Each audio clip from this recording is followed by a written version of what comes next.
Welcome to the EDGEVOICE STREAMCAST. It's your host, the EDGEVOICE, a.k.a. Chris Edgerly, a.k.a. the voice of Pathfinder, an Apex legend. May he rest in peace. He has been nerfed into oblivion. Yeah, And I was gonna say. I may as well be a beacon for all my offensive effectiveness now. But, Guten Tag, Megabach. Guten Tag. Um, I'm going to keep on keeping on because I love Pathfinder. I love Apex anyway. I think the devs have done a splendid job with the game. So we're going to keep doing it. Besides, I don't just play Apex. I have things I do on Tuesday usually. I try out other games and so on and so forth. But we'll get into all that. You guys may notice it's Wednesday. Wednesday is when I like to bring on lovely and amazing people onto the stream Aw. to talk to. And today we have Captain Typho. Welcome. How you doing? I'm doing good. I'm so happy to be invited. It feels great. Yes, we have this lovely caricature of you. And as we know, you do not stream on video. You do not appear on your stream. And first of all, why is that? What led you to make that choice? Um, it just wasn't where I wanted to go with my content. I'm not saying that it'll never happen, but Gotcha. I really wanted my content to be something that was just based on my personality and my humor alone, Right. not my appearance in any shape or form. Gotcha. And you're not the only streamer to do that. There are plenty of streamers that don't stream and appear on video. And then there are the attention whores like myself who can't wait to shove their face in front of a camera. So, yes, and that's totally understandable. Your content is what you want to be judged by. And it's not like it's impossible to see what you look like. Like you say, you have an Instagram.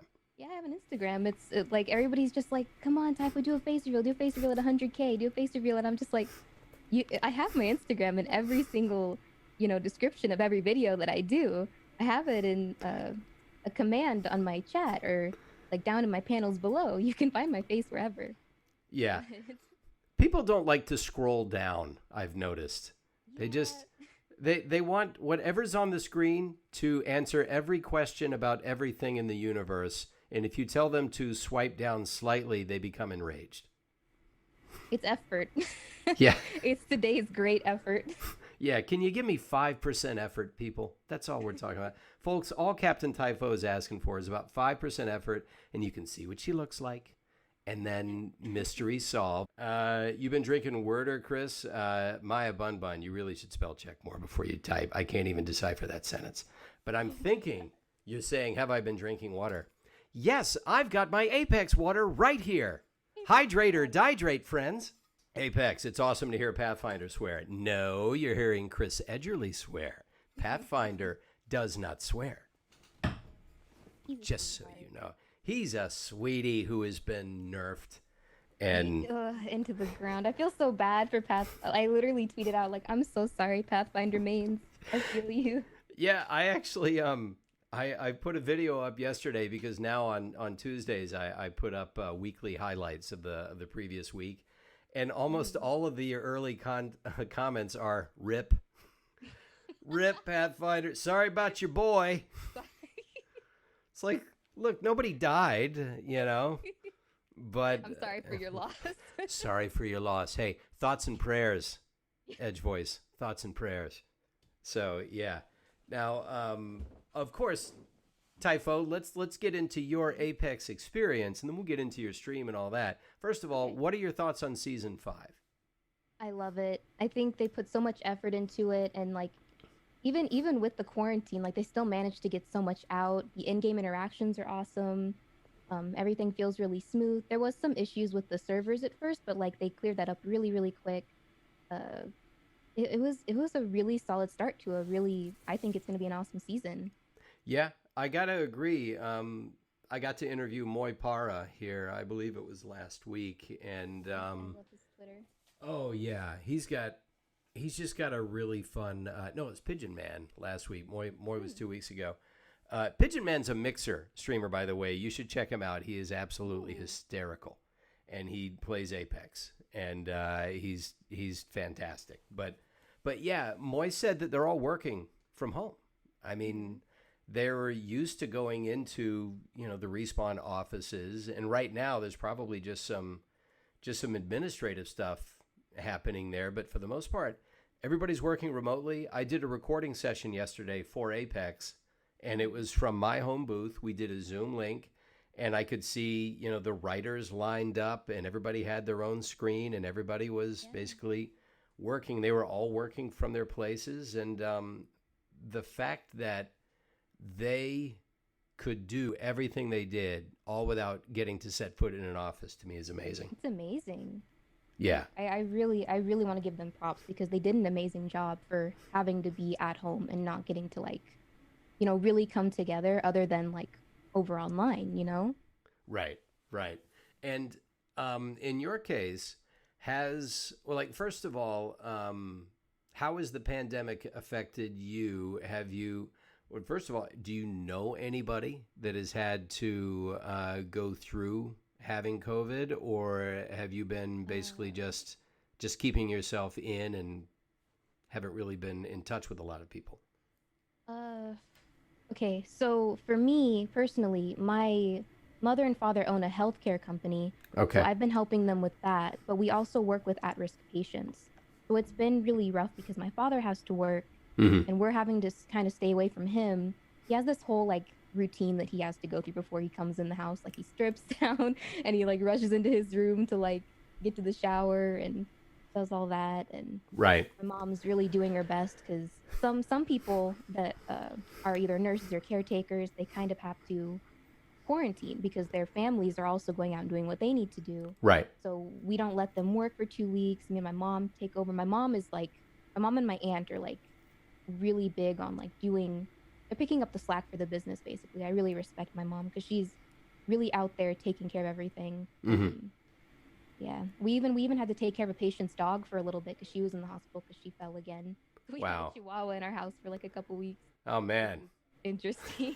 Yeah, Chihuahuas sort of bark at everything, don't they? They're a little nervous. He was so yappy, but he was the perfect lap dog. It was really nice. Oh, that's good. It was energy in the house, because with everything going on, we don't really get to go out. We don't want to have any contact with anyone.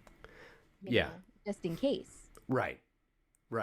Yeah, we here we get out when we need to. Obviously, you have to run errands. You have to go and get stuff. To get food. You have to. I mean, we can perishable goods. We have to get.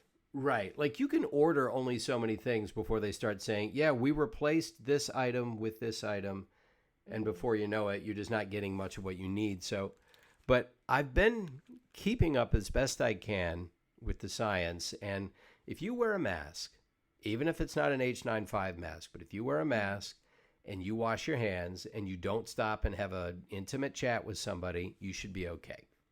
You get back in, you wash your hands. If we're out long enough, when we get home, it's you just take whatever clothes you're wearing and just throw them in the washing machine. Yep, exactly. That's exactly how you do it. Yeah. You have to strip everything off, just go shower. Right, exactly. It's all precaution, it's totally avoidable. It is. It's a very communicable virus. However, if you're wearing the mask and gloves you can wear, but they're really just like an extra line of defense. But if you wash up when you come home, you really shouldn't have a problem. So, just being smart.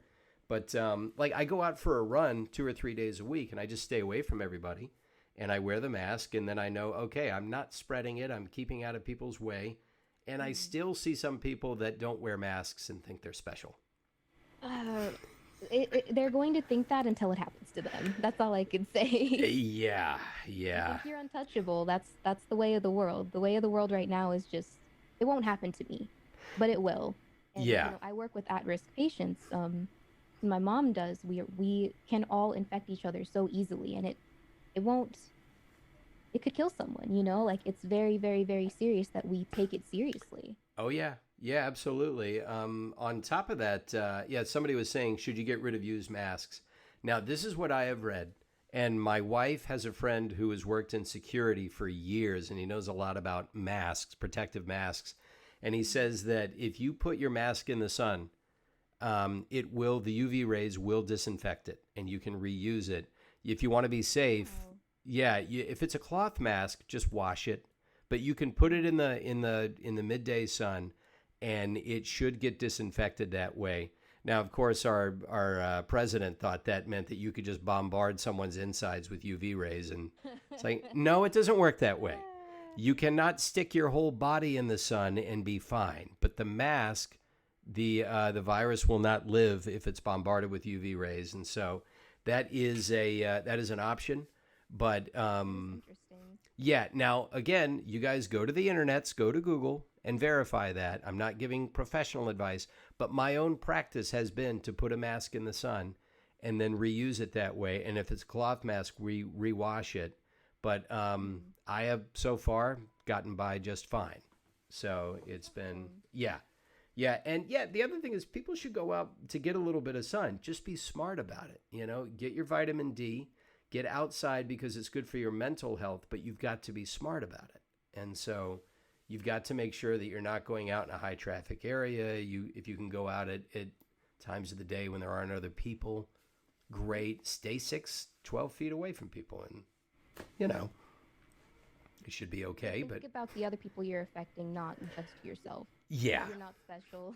No, none of us are special. Now, I will say that the people that are least affected by this are streamers. So, Oh yeah, the streamers and content creators are thriving because they just get to do what they've always done, which is stay inside, entertain, make their content. Although a lot of streamers I've seen are like putting out their workout routines. Yeah. They do at home. Yeah, I've actually started considering telling people what my workout is because I've always, well, not always, but for the last almost 15 years, I haven't used weights. I just do push-ups, chin-ups, lunges, things like that. And it's a good workout. And I've considered just saying, hey, here's what I do. And if you guys are stuck at home, there's no excuse to not stay fit. Yeah, there's no need for a gym when you can just do what you need to do at your house. Right, absolutely. Hey, Razor Hail is here on the chat. Yeah, Razor Hail. Looks like your boy Mirage is going to be the new main for everybody. Yeah, so, yeah. Razor's one of my good friends. I love him to bits. Yeah, Razor, we're looking for more content from you on YouTube. I know you stepped away for a bit, so hopefully you'll get back into the game here.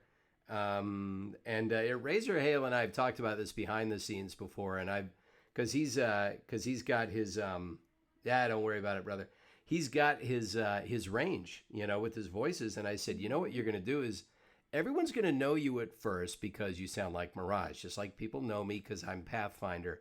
But they're going to look beyond that eventually and see that there's this whole other body of work. And it'll be the same for Razor. He's going to, you can do Mirage stuff, obviously, but there's other stuff that I know Razor can do and that he has done. And I think people will slowly catch on. So Razor's going to be huge. I tell him all the time that he's so talented. Yeah, Razor, just remember me when you're famous for non-Mirage stuff. Could you do that? Me too, please. Yeah, remember all of us, please, Razor. When you transcend this Apex orbit, because Apex is great. Apex is going to be around for years, but we all do other things, and so Yeah, well, Razor Hill, I'm also like 25 years older than you, so that's one reason why I have a resume, and if anyone clicks on the old IMDb, they get to see, oh, okay, yeah, he doesn't just do this, but that's the other thing. Like Typho, you're young, Razor Hill, you guys are young. Do you guys? This is an interesting question I like to ask. Do you guys look at other streamers, at other content creators, and feel like this pressure? Oh, they've got this many followers, they've got this many subs. I better step up my game because I have to make this much of an impact by this age, or I feel like I've not met my potential. I feel like for everyone there is a bar that you set yourself to, especially when you like. It's so easy to compare yourself to other people and their success, but you have to realize that it really is based on your own work, how successful you are. If you put in the work, if you put in the dedication, if you really, try your heart out and you're yourself, then wherever you get is where you got, Right. Even though it can be really discouraging seeing like other people shoot up, but it's all your own work at the end of the day. Yeah. I went through this, and this is in every business. This is not just in content creation. If you're in sales, if you're in accounting, if you're wherever you find yourself operating, you're going to feel this temptation to compare yourself to your coworkers, to your 100%. peers. When I started out in stand-up, I've said this before, I was just starting to headline local clubs. I was in Orlando at the time, and I was starting to make a little bit of a name around town. So I was one of the big fish in that small pond, and this open micer was just starting out, and I within 5 years, he had just burned past all of us, and he was nationally known. And even now today, he's huge. And we all kind of, after a year or so, we just knew it's like, we're never going to keep up with that guy. I shouldn't even try, just, Yeah. that it would have saved me some misery in my stand-up days if I had not compared myself to other comics so often, but you just can't help but do it. It's really competitive. And it would have made things easier on me to just say, I'll get to where I get in my own time. So I've just applied that lesson here. It's easy to see somebody's content just explode for whatever reason. And yeah, I found the best attitude to take is, good for them. And Exactly. my audience will find me eventually. So having said that, what kind of, how would you describe your stream to somebody if they said, look, I'm looking for something just to have on when I game, and maybe to have on when I'm doing some of my work, and sometimes I'll watch it, sometimes I'll just keep it in the background. Like, how would you describe your stream to them if they were considering, hey, do I want Typho in my life? I would ask if they want a chill and inclusive stream, because my stream is very open to anyone at all who wants to just chill and have a good time. Right. And it honestly lifts up my mood whenever I stream, because I have a community that's just based on positivity. Everybody's so sweet to me all the time. And even if I'm having a hard day and I'm not sure if I want to go live, because there are days when I'm just is anyone going to care if I go live? Is anyone, really going to be waiting for me? And then all of a sudden my chat's just Typho, good morning, hello, how are you doing? What's up? And I'm just I love you. Every single one of you, you're so sweet. Nice. It's pure, Mm-hmm. I love my community so much. Oh. I owe them the world. June McGee, one of my mods here, said, speaking of inclusivity, Tommy on Twitter confirmed that Loba is bisexual, and my own bisexual heart went dokie dokie. So who's Tommy on Twitter? I don't know who Tommy on Twitter is. Or is it Tom Cassiello, one of the writers? Is that who you mean by Tommy on Twitter? Oh, I hope it was Tom. Okay, Civ-headed, my other mod said Tom Cassiello. Well, hey, Diana, bisexual that's good. Queen. Yeah. Hey, that's fine. To me, it doesn't make any difference in how I see the character. I mean, obviously, look, I'm a guy, and men we're pigs. So if you tell me a hot-looking woman is also bisexual, I go, oh, okay. I'm gonna bank. I'm gonna bank that. Yeah. Because like I said, I'm a pig. But this is something that we can follow up on, because next week, I say I do other stuff than Apex, but for the next 4 weeks, I've got almost entirely Apex people coming on my stream. But next week I've got Darren DePaul coming on, and so he's he's revving it. And then Tom Cassiello, the writer, will be on here in 2 weeks. So I can't wait to watch that one. Okay, Sour Silhouette is asking, does this mean Chris is going to put in a good word for Typho to voice DOC? Doc, who is DOC? Let me voice Doc. Yeah, who's... Pipeline's little drone. Oh, really? Oh, that's funny. There was this whole meme in my chat. It's just let Typho voice Doc. Okay, that's funny. See, this is the thing. I am so outside of the loop with a lot of this stuff. They'll tell me, oh, she could voice Doc, and I'll say, yeah, great idea. I don't know who Doc is. It's like, Doc is a character in the game that you're a character in. Wouldn't you know that? No. No, I wouldn't. Drone. Yeah. So, my mods already know this. I'm lucky I can even get a stream to operate successfully. I don't I don't know anything. Now, I will say that, yes, I know stuff that's coming that you guys don't know because I get to record and they tell me things, but I just can never share any of it because I've signed an NDA. Yeah. Now, as far as your stream goes, how many days a week do you stream?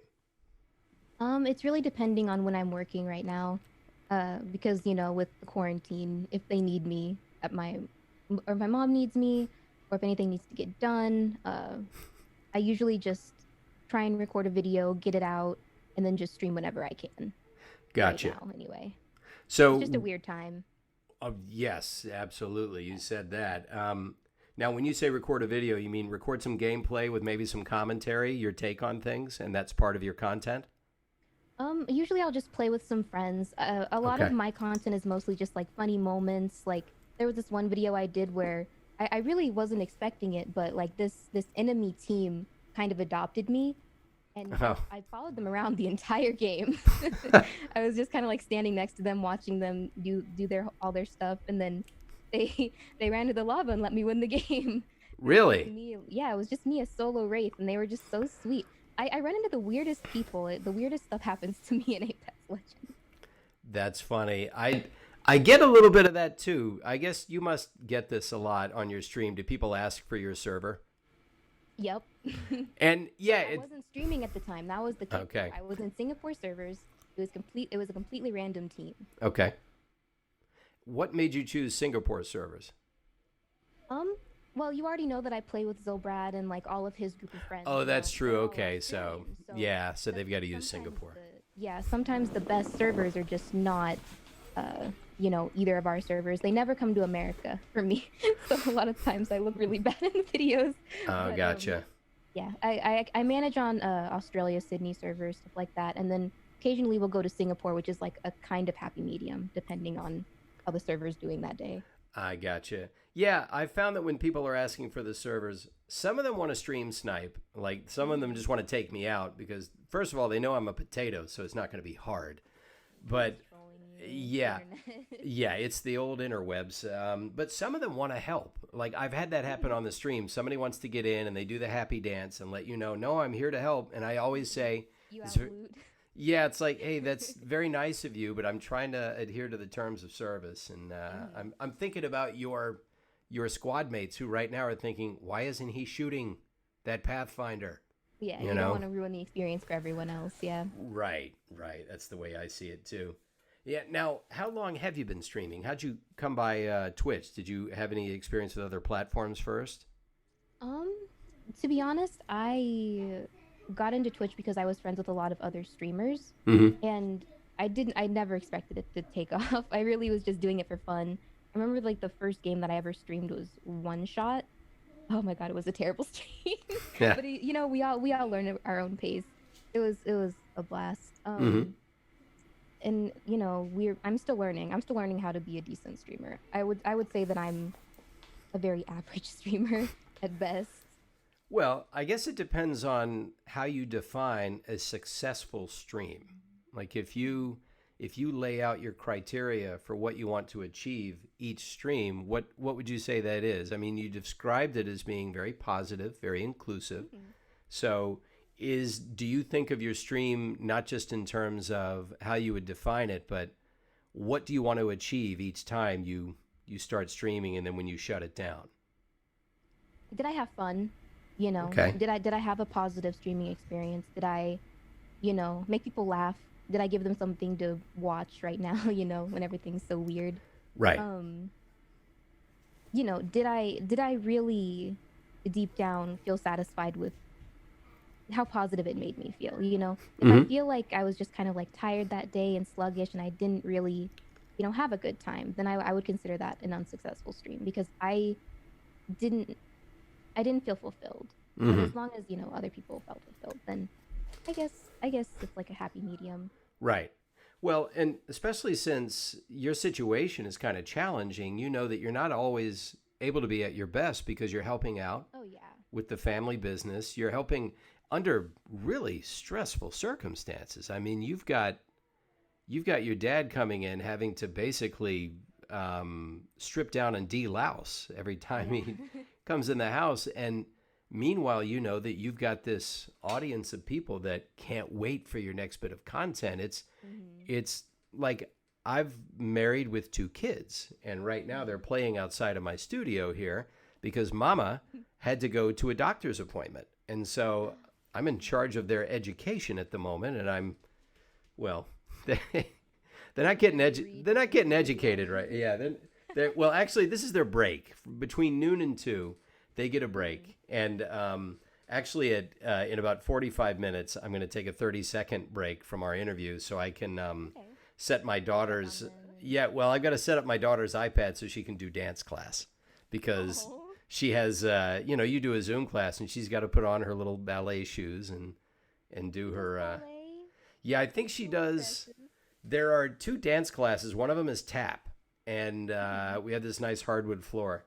And I can hear them just sort of clickety-clacking outside the studio sometimes when it's their dance class. And then I think for her, she's got sort of like this modern jazz. Maybe there's some ballet in there somewhere. I'm not sure. Wow, and yeah. Sure. Oh, yeah. My son had a karate class yesterday. His sensei just sets up the Zoom and... Yeah, his sensei talks to him through the Zoom and says, all right. And he puts his gi on. He puts his belt on. He does the moves and... he has a class. So, yeah, I guess in a roundabout way, I'm saying everyone's life sort of intrudes on their stream. That's just life. And you bring some of that into your stream, which is what people want anyway. They want, they want to get an authentic experience of hanging out with you. And yes, you're going to dress up some of it. I dress up some of mine. But your life being as challenging as it is right now, I would hope that you're grading yourself on a curve when you decide whether or not you liked your stream that day. Just being fair. I'm my own biggest critic. And I feel like, when it comes to my content, I'm very specific about what I want. And something that I wouldn't be particularly 100% fulfilled with might make somebody else's day. So I don't know. I'm more accepting of when I don't feel 100% about something now, because I know that for somebody else it might be 110, 120%. Yeah. Satisfaction just makes them happy. Yeah. I have found, and it takes forever to learn this, it's easier if you learn it young. And so I say this to let you know that you're already way ahead of the curve. You're way ahead of where I was, because I'm imagining you're maybe early 20s. Yeah, so 22, yeah. At 22, and I say this a lot, but I couldn't hit my ass with both hands. So I had all kinds of mistakes in the cards for me, things that I was going to be doing wrong. And learning the lesson of enjoying the process and not getting attached to the result will free you from so many insecurities and neuroses and worries. And it's a hard thing to do. So if you can do it, I have a wise friend who told me, if you can do it 75% of the time, if you can remember to just stick to what's in your control, you're going to have a great life. So just remember, if you think you've had a bad stream, that's probably just that 25% of the time you're thinking, I'm getting a little too attached to the result. Yeah. Now, let's see. Did you tell me how long you've been streaming, or did you just say sort of how you got into it? Doesn't sound like you. Okay, yeah. You haven't been in it for too long, have you? No, I would say I've started probably 2 years ago, 2.5 years ago. Okay. Yeah, still fairly new. I never expected to get partner as fast as I did. I expected to be on the platform for 4 or 5 years. There's some people that wait even longer. Yeah, it's funny because I found out average wise, I'm unofficially, I have enough viewers to be a partner, and they even extended the invitation, and then they reviewed me and they said, nah, we don't want you to be a partner right now. And it's because I have these spikes in viewership, and they're right about it. I'll have when you can bring Roger Craig Smith on your stream and play, Apex, and I'm Pathfinder and he's Mirage, you're going to get a metric ton of people to show up. And then the next day when you go back to doing your own little stuff, it's going to plummet. and they're looking at these huge swings and they're thinking, this guy is all over the place. They want consistency is what they want. Yeah. Yeah. It took me three applications to finally get partner. Yeah. I think it was the same for Candy. I think a lot of people that I know actually took three tries. Yeah. Yeah. So it's one of those things where I totally understand it. And I'm not even sure of like all the advantages of being a partner. I'm sure there's some nice ones. So yeah, you get more emotes. You get to have your stream run at a better quality. You get server priority. You get extra help whenever you want to do. Like I got my my prefix changed, which is like the little thing before the emotes. So it's like, oh, like originally you might have like, oh, I think my original like prefix was like Captain 441, and now it's just Typho Love, Typho Heart, like stuff like that. Right. Partners get stuff like that, like just priority, Gotcha. They have more viewers, so they need a bit heftier server space. That's something I would definitely need because I'm always grappling with how whether or not there's a lag and things like that. Just that would be nice, but I get there when I get there. The fact that one thing I do like about Twitch, because I started on Mixer, is that Mixer, you have to, I don't know if they've changed their terms, but on Mixer, you needed 2,000 followers before they would let you monetize. And I thought, really? Yeah, that's kind of severe. I came over here and I just, as soon as I did the minimum number of streams, I had it. But that's because I'd built up a few hundred followers on Mixer. But I thought, I know it's a bigger pond, but I'd rather come over here because there's a bigger upside. So, yeah. Which is rewarding. Well, yeah, absolutely. I mean, it's a challenge because there are a lot more people streaming. I think there are over 1 million people that stream on Twitch. Yeah. So, and here you are picking out your niche. Now, how often do you play Apex as opposed to maybe throwing another game into the mix? Oh, I play Apex so much. Probably like 98% of the time I play Apex. I think I've played Minecraft a couple times because I took part in like different events for creators and stuff, but I'm mostly an Apex creator right now. Gotcha. I want to do more stuff for my channel, but like I think I'll always play Apex. It was such like a big game for me. It's still a big game for me because it's just it's connecting me with so many people. It's given me the ability to like meet so many of my community peeps. Yeah. Now, I have found when I ask either other streamers or other gamers that there tend to be like 3 things that they say that Apex offers that really kind of hooks them. Some of it is gameplay. It's got some pretty smooth gameplay. So yes. A lot of it has to do with the characters themselves, the fact that there's lore, there's backstory. The world is based on Titanfall, which a lot of people already knew. And the third thing is what you talked about, the community, the people that you get in touch with.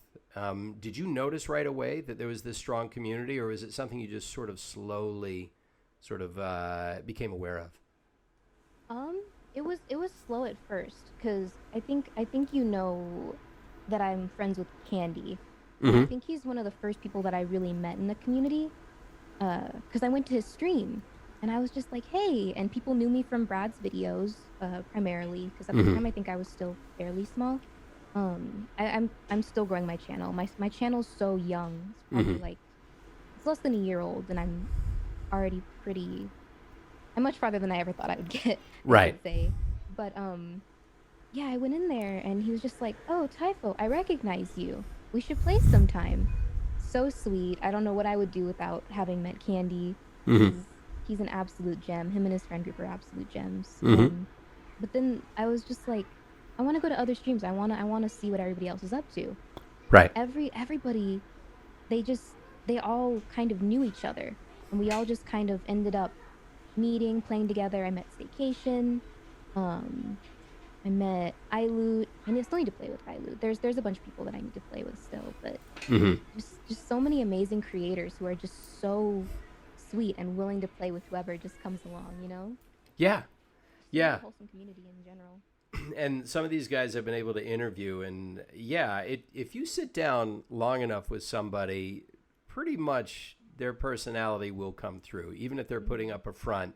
You hang with them long enough, you're going to get a real glimpse into who they are. And these guys are just consistently just pretty So sweet. positive, yeah, nice Yeah. guys. They're ambitious because it isn't just that they want to make this content. They really do want it to grow. They really do want to have an impact, and Yeah.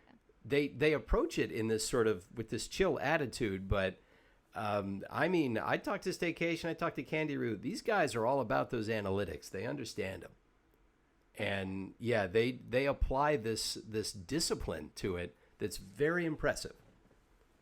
And I think it's also the fact that like we all genuinely love Apex. Mm-hmm. If we didn't genuinely love it, I don't know if we would look at it the same way as we do now. Mm-hmm. Because every single update, we just get so excited because we genuinely love the game. It feels good to play.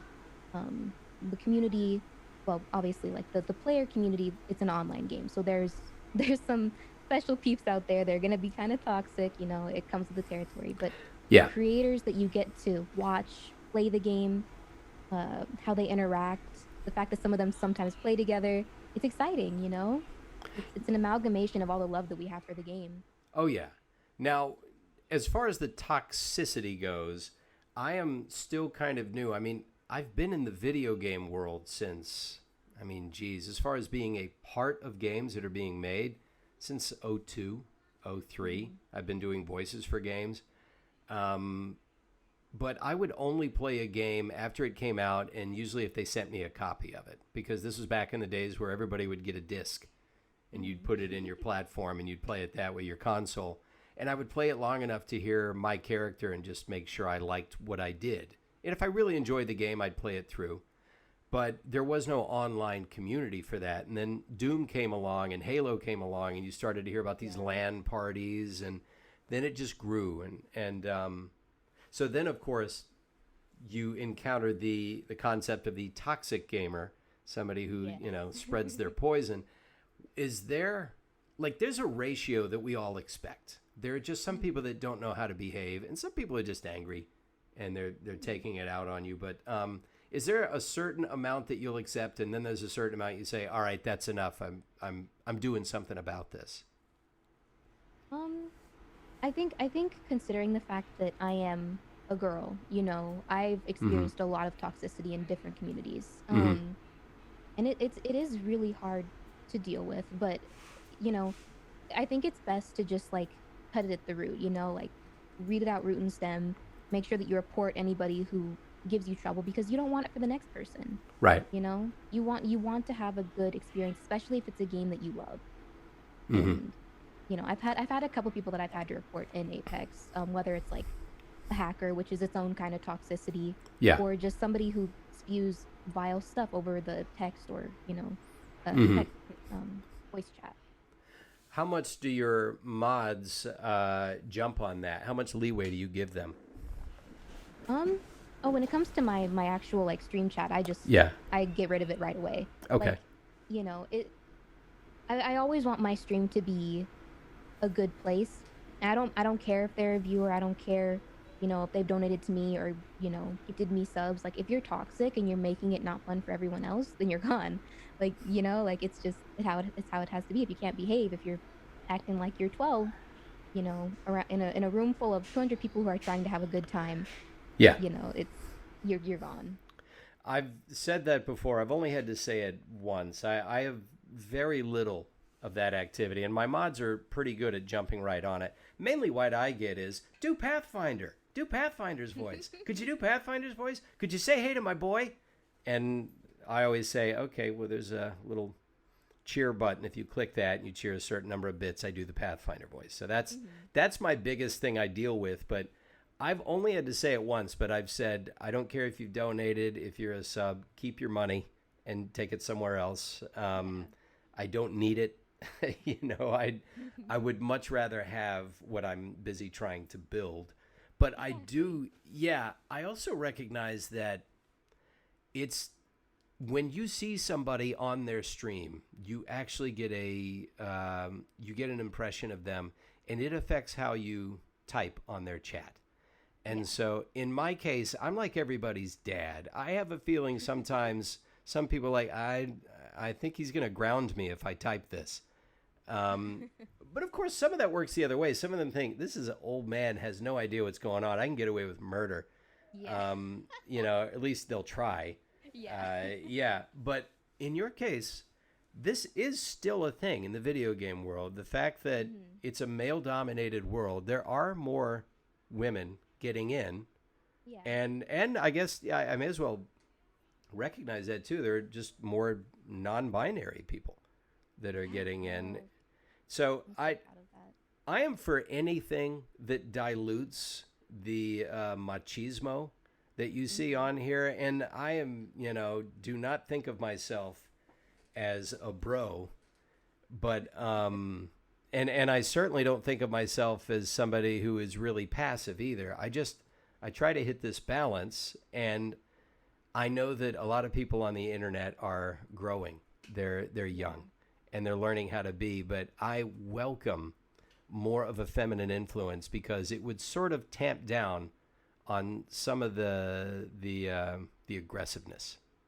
Yeah. There are some girls that are pretty aggressive too, but I feel like a lot of the toxicity when it comes to females playing the game is the fact that they can't play the game, or like, what are you doing, you should be in the kitchen, like, and I'm just like, I'm just trying to play a game and enjoy playing with friends. like why are you like this? But overall, like, I just wish that I just wish that people were more respectful, but they feel like they can get away with anything because, it's online. It's not a big deal. But then would you treat your mom that way? Would you talk to your sister that way? Would you want them to be talked to in that way? Like, you have to treat people how you want to be treated. And it's just it's a tragedy to me that, people can't just play the games that they want to play. Yeah. I had Brian and Amelia Deckard on a couple of months back, and they've got a pretty large following, but a lot of it is female. And they just do playthroughs. Yeah. And he said, sometimes I want to go off on somebody on the chat, and then I remember everyone on the internet is 12. Yes, you told me. Yeah. So true. And so if you remember that, I guess to be more accurate, everyone who says something inappropriate on the internet is 12. Either they're literally 12 or emotionally they're in a 12-year-old moment. They're having a moment where they're not being appropriate and they just haven't grown up yet. And so the way you deal with it, you could just simply block them, shut them down, get them out of there. Or I did this once. Somebody came on and just straight up just was talking trash. And I actually addressed it. I said, hey, why do you want to be that way? We're here to be positive. And are you having a bad day? I mean, I just started talking to them. And within a couple of minutes, they had actually apologized. They said, I'm sorry, I'm having a bad day. I said, don't worry about it, brother. So it really is like they decide that they want to take out their aggression on other people. And a game is like a way to get somebody to just spew your truth to, Yeah. I've had a similar thing happen in my Discord. I have like random trolls come in and they just spew the most vile stuff, and I'm just like, why?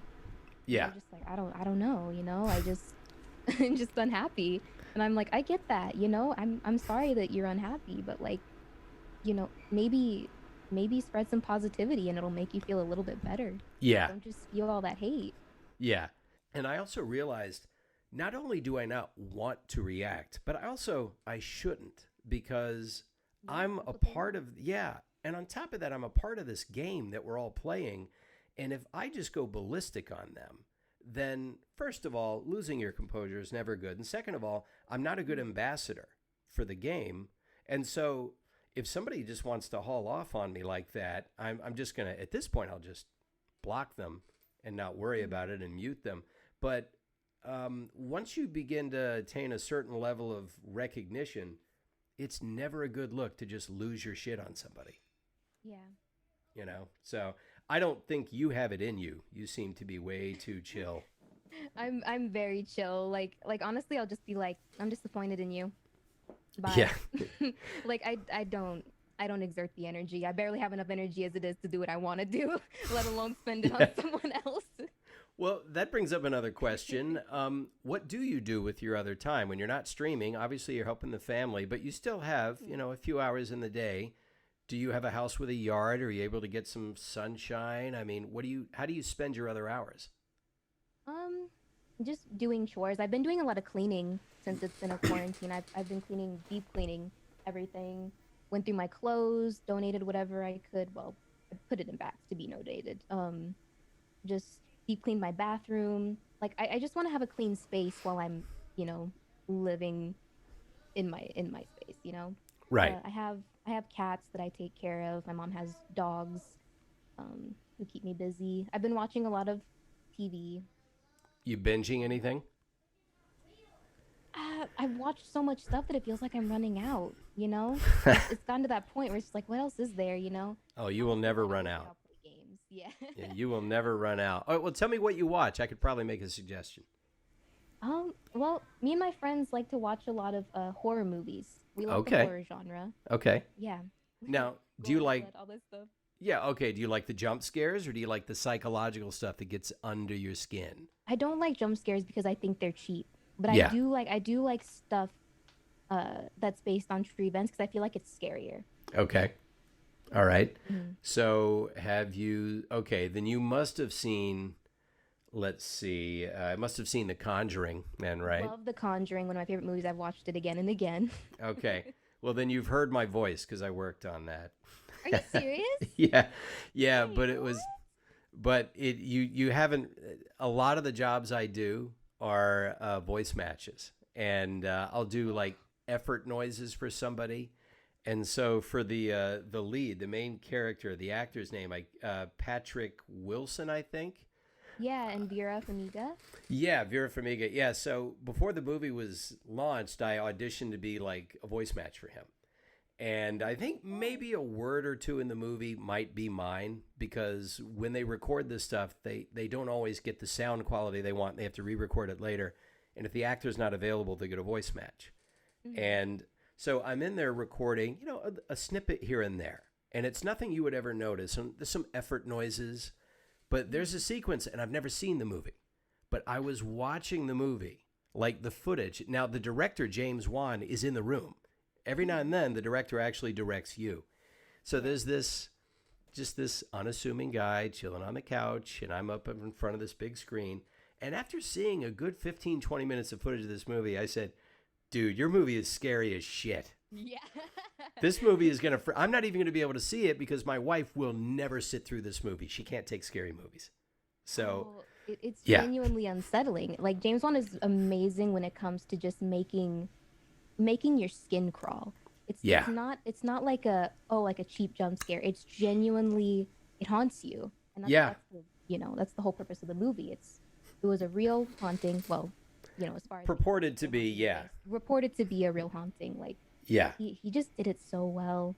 Put a lot Yeah. of justice into that movie. He's very skilled filmmaker, and it was a really nice guy about it. It's like, hey, man, I don't think I'm going to get to see your movie. It's too damn scary, That probably made him feel really good though. He's just like, Nah, yeah.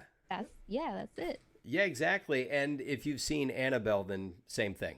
I did the same thing for Annabelle. So, yeah. And again, a movie that I have not seen. And I'm just going to have to stream it one night when the missus is asleep.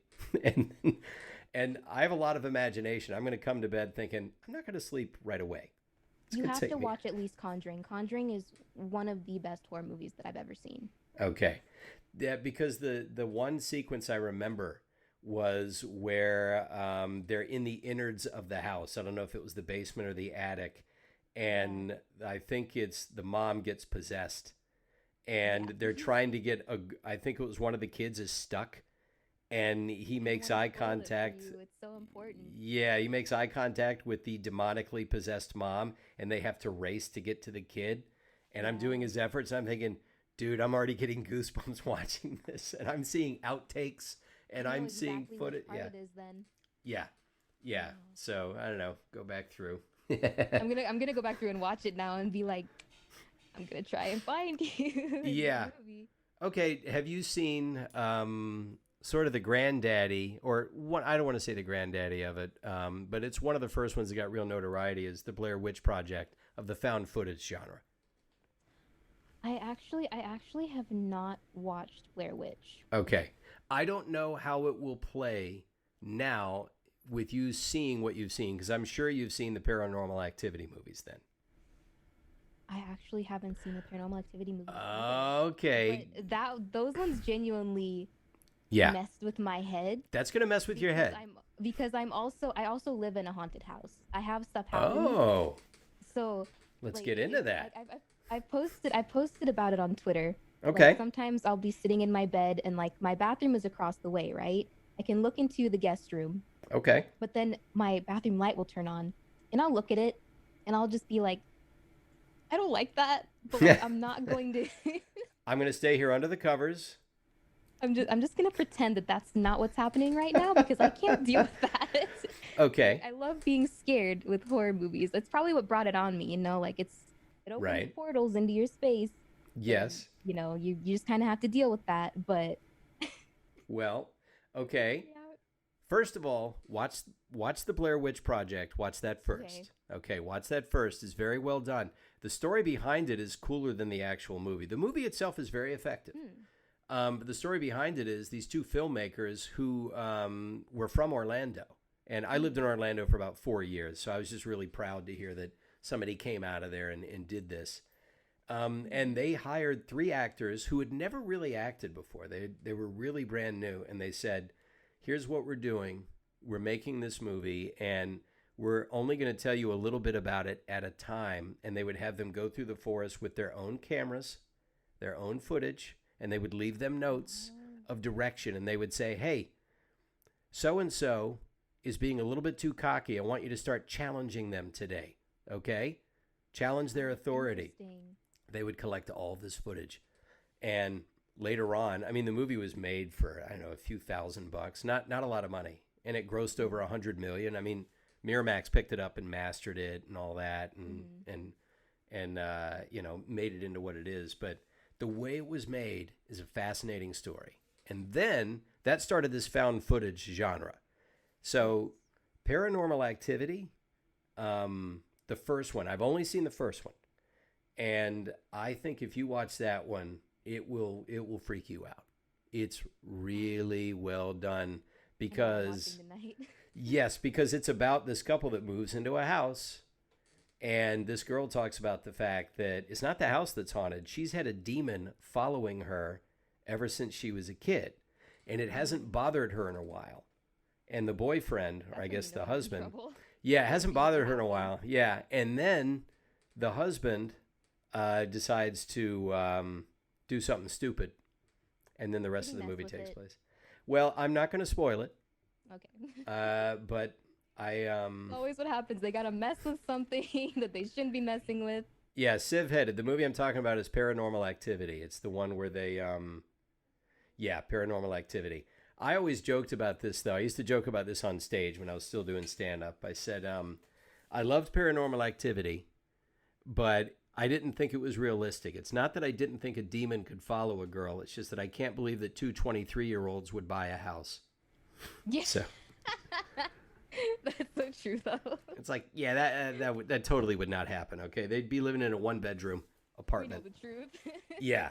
Yeah, this is going to be like music blasting through the walls and them arguing with their neighbors. That's their hell right there. Yeah. Now, okay, I grew up in Savannah, Georgia, which for the United States is an old city. It was founded in like 1733. Savannah is full of ghost stories, ghost sightings, ghost stories, everything, you name it. I knew a friend of mine dated a girl who had a poltergeist in her house. And, oh yeah, they say doors will just slam shut. There'll be a stench in one part of the hallway. And yeah. So I grew up thinking, okay, I think this stuff is probably real. I know too many people that have seen it. But lately I've become more skeptical because I read, this is something, again, we'll have to run to the Google. And we'll consult the oracle of the internet. There is a frequency that certain vibrations exist on that come from certain kinds of machinery. Sometimes, I don't know if it's an HVAC unit in your house. I don't know if it's industrial sized machinery, but it emits a vibration at a certain frequency that triggers our innate fight or flight or sort of dread response that we've been hardwired to have by evolution. And it's something Kind of makes us paranoid. little bit. It says like if your ancestors from 100,000 years ago were hardwired to be aware of predators like saber-toothed tigers, you know, and Wow. jaguars and things like that. Mm.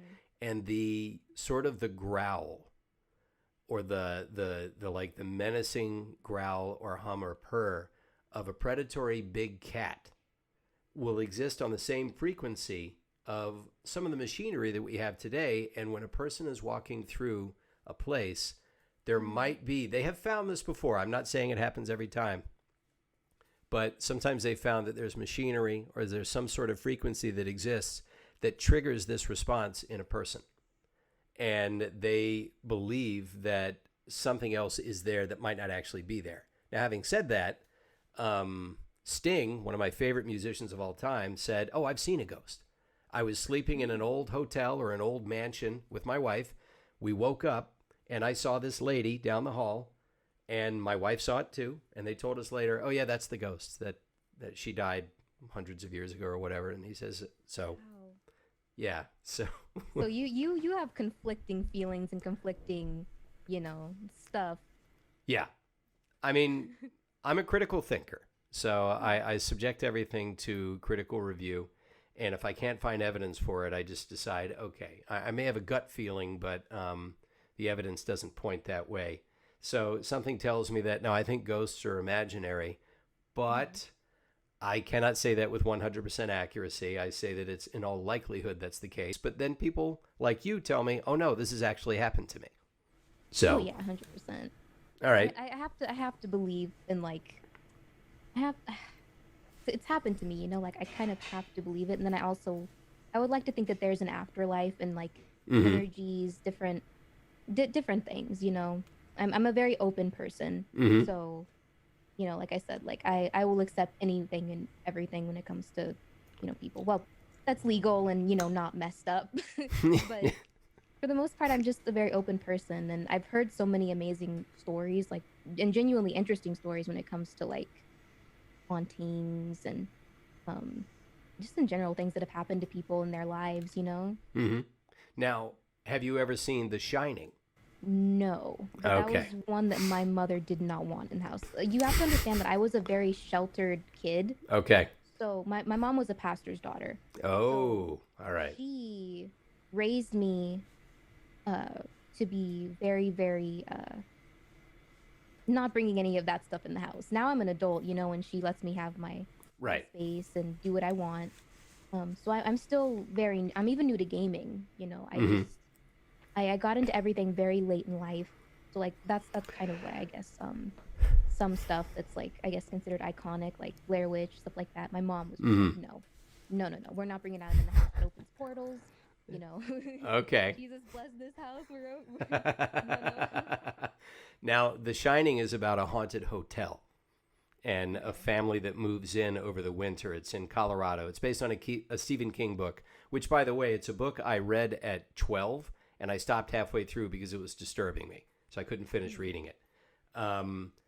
The Shining does not have jump scares. It is all psychological. And it is Stanley Kubrick, the director, who's very, very methodical. So it doesn't have a lot of flash. It's just very slowly, it just sort of gets under your skin, and it shows you a man who slowly goes insane and tries to murder his family because the ghosts in the hotel are from an Indian reservation that they basically slaughtered. Over. Yeah, and they built over, and they didn't move the. Why did they decide to build?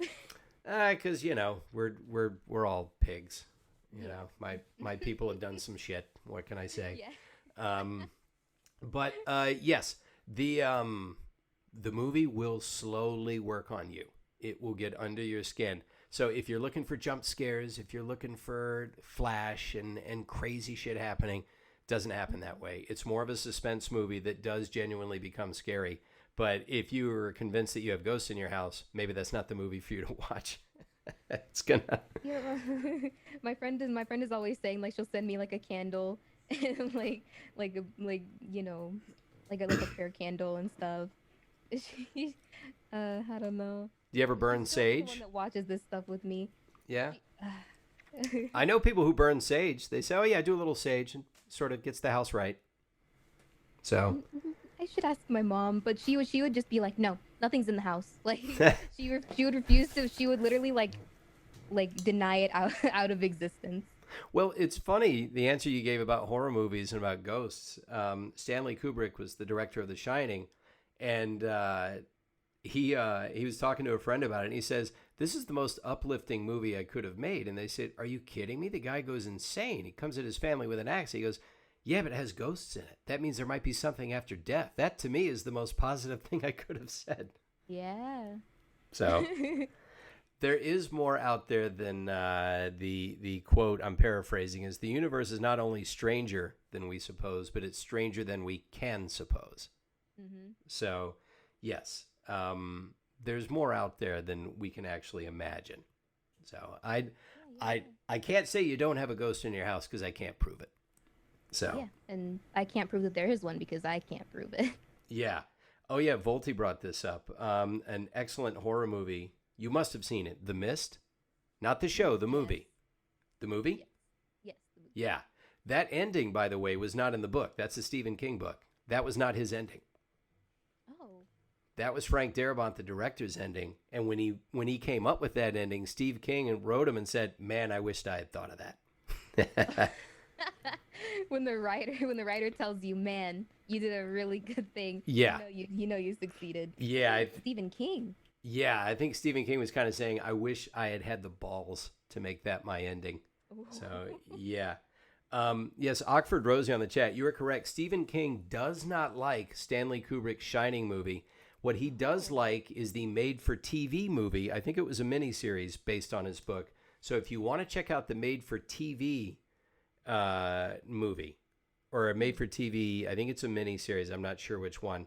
He likes that. So if you could see them both, we got a full tray now for you. We got the Blair Witch, we got Paranormal Activity, and we got The Shining. Yep. And for me, I mean, obviously you've seen The Exorcist, right? Another one that my mom did not allow in the house because she snuck out Yeah. and tried to see it, and then her mom caught her. Ooh, yeah. Trying to see it, and she regrets going to see it. Yeah, that movie will put some thoughts in your head. Absolutely. But that's one. If you ever get a chance to sneak it, that one, scariest movie I've ever seen is The Exorcist. So. Wow, really? Yeah, absolutely. The scariest book I've ever read. Do you read books? Do you have a chime? Yes, do you have I time love to read. Okay. Do you love scary books?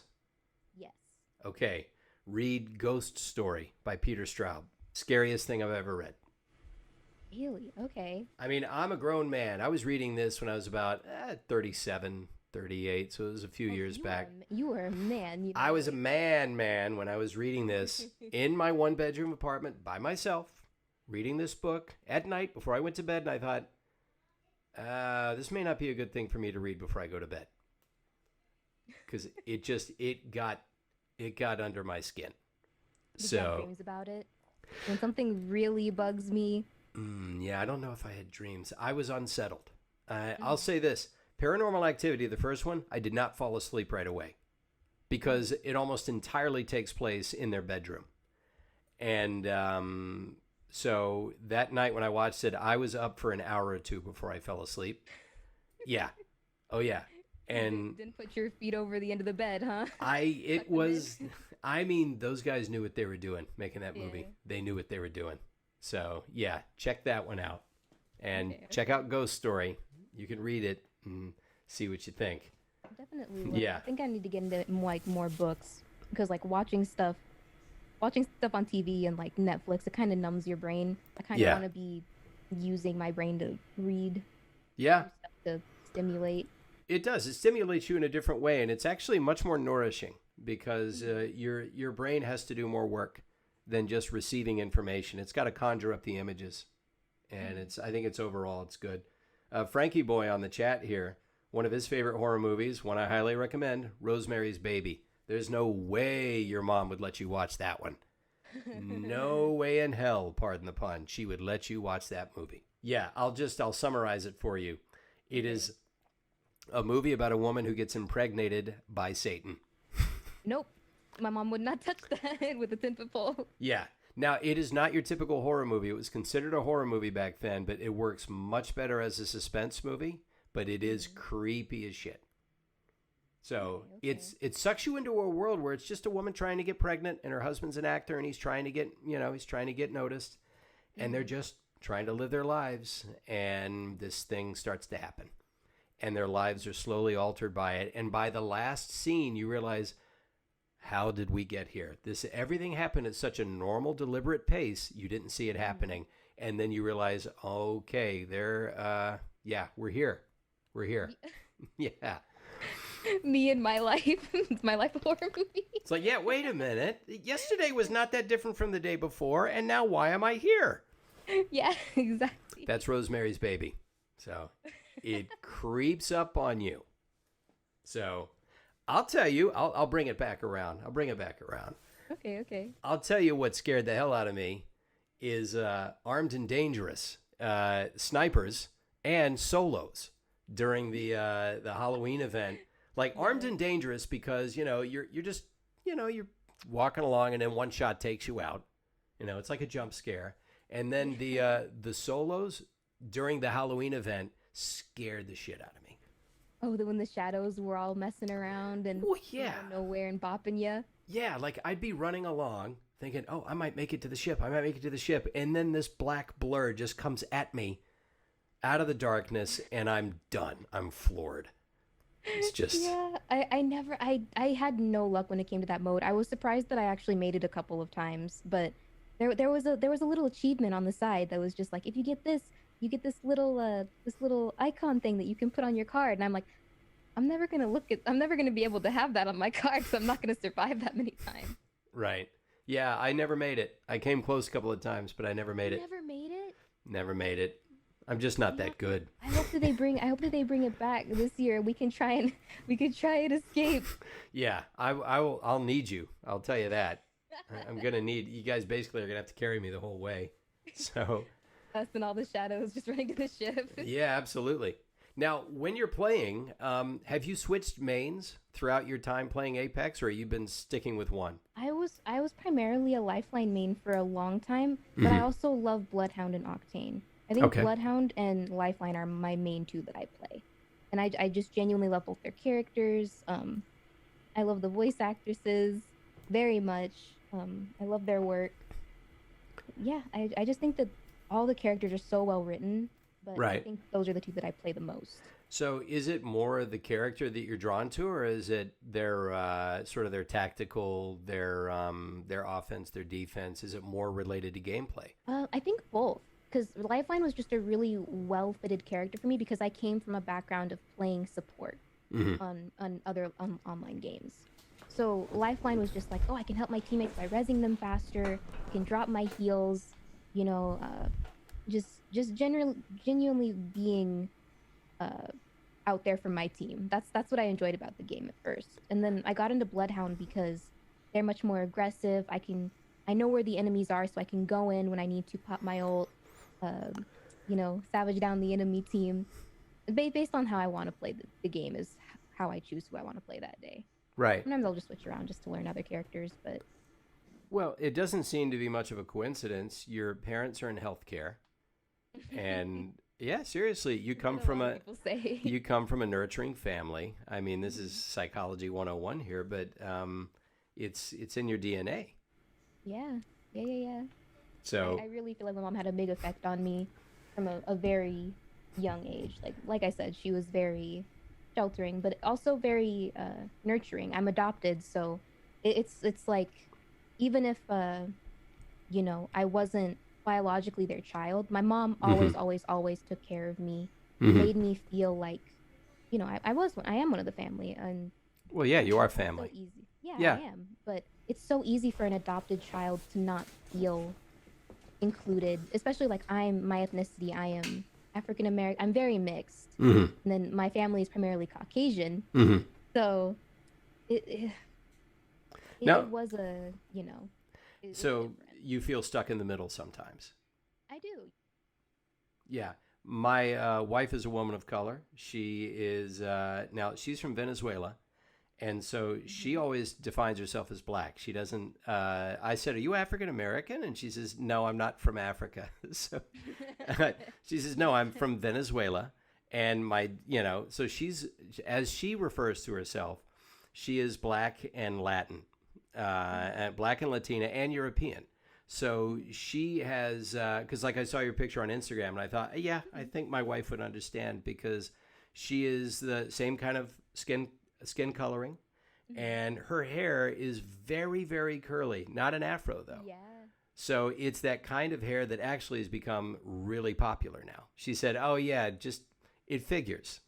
Growing up, nobody wanted that hair, Now but everybody wants it. I always now grew up everybody wanting wants it. straight hair. Yeah. She always was fine with her hair, but she caught a lot of grief about it. And she has Oh, straight hair now because she discovered that after she had two babies, her hormones changed and her hair started to go straight. I thought that was, really? yeah, yeah. That's so So, interesting. yeah, it happens. And now her hair is starting to get curly again, but she decided to make it straight so it'd be easier to manage it because now she's homeschooling and Hmm. just and even before the pandemic, she said, "I'm tired of spending 45 minutes drying my hair." So, Oh yeah. yeah. So, being sort of caught sometimes between cultures, it for her, she said, "I've always been an outlier. I've never been completely accepted." Hmm. And in my case, I can't really claim to have gone through that. I'm a redhead, and there's a certain kind of Oh. yeah. Well, when I used to have hair, When you but yeah, when I had hair, I was a redhead. Yeah. And I used to catch grief over that. And then I read that only 2% of the world's population are redheads. And I That's thought, so cool. yeah, it's like, oh, okay, I'm 1 out of 50.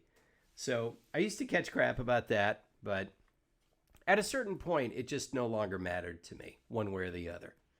Yeah. And you end up finding people that just don't care about it. So I imagine your friends are people that just don't care about it. It doesn't matter to them. No, not at all. Like I think the majority of my friends, like my really really close friends, we're all from different backgrounds. We all have similar interests, but we're all so different. Yeah. It's really interesting, but we're so close at the same time. Mm-hmm. So I think I could be any color on the rainbow and they would just love me. Yeah. And that's how the world should be in my opinion. It's all about who you are as a person. Right. My wife and I talk about that because I think it won't be in our lifetimes, unfortunately, but we'll get to a point where so many generations will have passed and people will realize that this color thing is really not applicable. It Hmm. just doesn't. People are different superficially. There are differences. It's impossible not to see them. They're right there. But Yeah, it's not an exactly. inherent difference. It's not a difference that has any substance to it. And Yeah. so there are cosmetic differences, and that's pretty much it. And we've had kids, and so we have blended, and we're doing our part to crank out more kids that don't fall into one category or the other, so Yeah. people can just accept them and let that be that. Yeah, exactly. Yeah.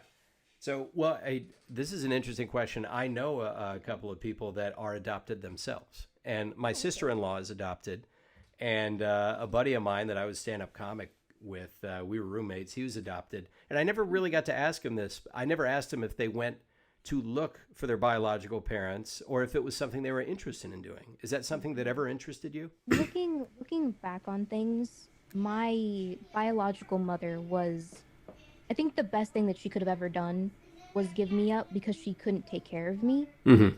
But I also know that she made a lot of iffy decisions, and Mm-hmm. she wants a relationship with me, but I'm Okay. not sure if I want that. Right. Because I grew up having everything that I could have wanted. Um, and I don't know if there's enough space in my heart for her in the spot that she wants to fill, which is the Uh, role of my mother. mm-hmm. And Mm-hmm. I'm grateful to her for bringing me into the world and letting me live my life. I'm grateful that she Right. gave me to a responsible home, Mm-hmm. but I don't know. I'm not there yet. I Right. she messaged me. over Facebook after getting my Facebook from my mother, and um said, "I really want you in my life. You know, I'm ready to meet." Hmm. And I'm like, "What if I'm not?" You know, I just feel like she's still she's still reaching, and Yeah. I'm not at that place yet, if I Yeah. ever will be. And And I want to be ready when it uh happens. yeah, and her role that she relinquished, but which you said was for the best. Hmm. That Yeah. role has been filled. Yeah. And so you can't just take on an extra person for that role. That job has been filled. Exactly. Um, I have a feeling that if you get to that place, then your biological mom and you will that if this meeting comes, it'll be something where this will be an acquaintance. This will be Oh somebody yeah. that you are aware of and you harbor no ill will towards. But like you I'm said, grateful. yeah, there's only so much space, and it's up to you to decide when you've got that opening. Yeah. And I mean, I think that's about as good an attitude as you could have about it. I'm a child of Hmm. divorce myself, and my parents split when I was 2. So I grew up without a dad except for getting to visit him because my mom moved back home, hundreds of miles away. And so over the years, I would visit my dad. Hmm. And so I just realized later on, when I was finally old enough to get it, it's like, I'm glad they divorced. There's no way that I would have been happy growing up in that house. With both So, of them there, with both and of them there, they made the yeah. right decision. It comes with its own set of baggage, of course, Yes. but you get older, and it's not until you're an adult usually that you see these things. Hmm. So, yeah, you look to me like you have hit adulthood early with this, that you see it, that you have the right perspective on it. Yeah. Yeah. You know, you live every day like it's your last, and I feel like I've learned so much just in the span of like the last couple of years. I'm no I'm nowhere near the same mindset that I had like in high school or like elementary school. Like you see like the phases of your life, Yeah. and you're just like ev- every single little phase is so different. Well, I'll tell you, it's a medical, I believe it's a medical fact, scientific fact that your brain develops until you're about 24. It's Oh different. wow. Yeah, it's different for everybody, but for the most part, your development is done by your early 20s, right at the beginning of your mid 20s. Okay. So you are bound to see differences. The person you are at 22 is not the person you are at 16. You're still biologically developing, and even after you're done developing physically, you continue to make these new discoveries and associations. And when I was 22, I had a good friend who was 30, and he said the person you were going to be at 30 is light years away from the person you are right now. Trust me on that. And he was right. So, yep. Remember your interesting years at 22, and Yeah. Your 20s are going to be very interesting. I think they're going to be a lot of fun. I'm Um, excited. yeah, it sucks that you have to have a pandemic happen. I was Um, I was planning to travel this year and everything. yeah. I was so excited, but just more time to save up money and figure out what I want to do when it's done. Right. Well, that begs the question. Um, I ask other streamers how they look at their stream. A lot of people who plan very well usually go, okay, there's today, there's tomorrow, there's next week, 6 months, a year, 5 years. Do you have anything sort of mapped out in your mind down the line, or do you just take it one day at a time? I take it one day at a time because I guess when it comes to when it comes to content creation, you never really know what's going to happen. But Right. just in general life also you never know what's going to happen. So, I guess I'm content with whatever comes my way. Mm-hmm. Well, you've got a pretty good process in place, looks like. My wife's reading a book right now called Atomic Habits. Nice. And one of the truisms in the book is a lot of people want to change, they want to achieve a certain result, and so they're motivated, but their habits are much stronger than their motivation. And we don't realize what our habits are until we see later on that, oh, yeah, I was all ready to change. And then after about a week, I fell back into my old routine.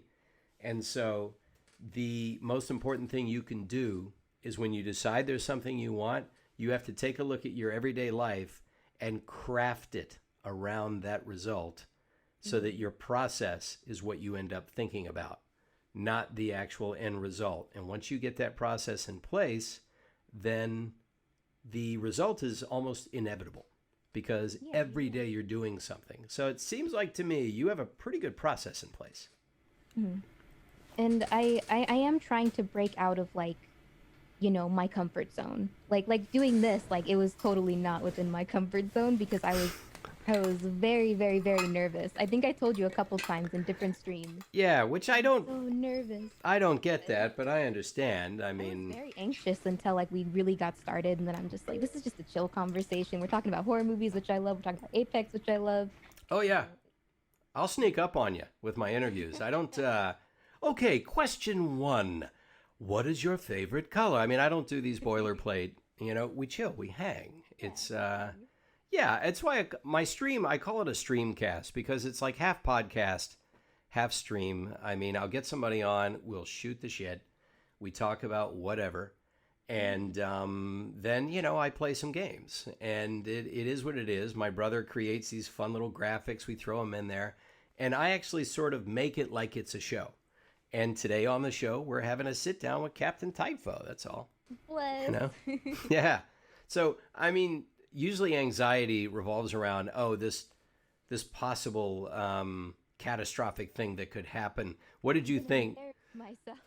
How did you think you might embarrass yourself or make yourself anxious by being on this stream? This smaller stream than yours, by the way. Yeah. I don't know. It was just like, well, okay. Well, first of all, I had never really like talked to you before. So I like coming in. I'm talking to a stranger. Yeah. You know, I know that you're very nice. I've seen your stream before. I've tuned in a couple times. I watched your interview with Stay. Mm-hmm. But I'd never talked to you, so it's like I'm gonna talk to a stranger. Who knows Yeah. if the conversation is even gonna flow naturally, you know? Right. Who knows if we're gonna even have stuff to talk about? Am I gonna embarrass myself in the way of I'm just too shy. I'm gonna have like a little anxious breakdown. Just be like, oh, what do I say? What do I do? But no, I really was just scaring myself, you know? And that's what anxiety is. It's just an irrational, you know, mental illness that just, it plays on your own mind, your fears, and it just kind of makes them like all the more amplified. Oh, yeah. I've done that. I've done all that stuff. Mm-hmm. Oh, yeah. Oh, God, yeah. Panic attacks, anxiety, all of that stuff. It's only been in the last few years of my life that I think I've really gotten a sense of it, a real handle on it, but I've been working on it for like 15, 16 years. But the understanding you have of anxiety is so much better than what I had at 22. Even at 32, you're so far out in front. Yeah. I take things very seriously. I feel like people don't like look at my content and think like she's well educated. She knows what she's talking about, or, you know, she really took the time to learn. I really took the time to learn, and I love learning new things. I love reading. I love, you know, being well spoken, being ahead of the curve, I guess. Mm-hmm. Well, yeah, it's a superpower. I don't think people understand that. Yeah, there are certain things out there that make you feel as though you've got a superpower. One of them, there's a movie you might like. It's a romantic comedy. I don't know if you like romantic comedies. I like movies in general. I really love the cinematic.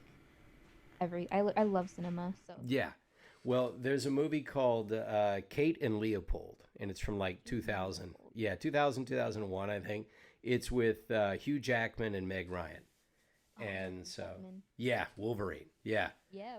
I know. Yeah. And he plays a guy who time travels 100 years into the future. He goes from like 1899 to 1999. And he's this sort of duke. He's like British royalty, but he's been living in New York City. And oh, wow, okay. Hang on, my wife's coming in. The creaky door. Okay. Hey, baby. Oh. Bless. Yeah, I know. We're that couple. We do that. No, good for you. Oh yeah. Ah, what the hell? Am I not going to kiss my wife in front of you people? Ah, they're used to it. No. There's nothing wrong with it. Yep.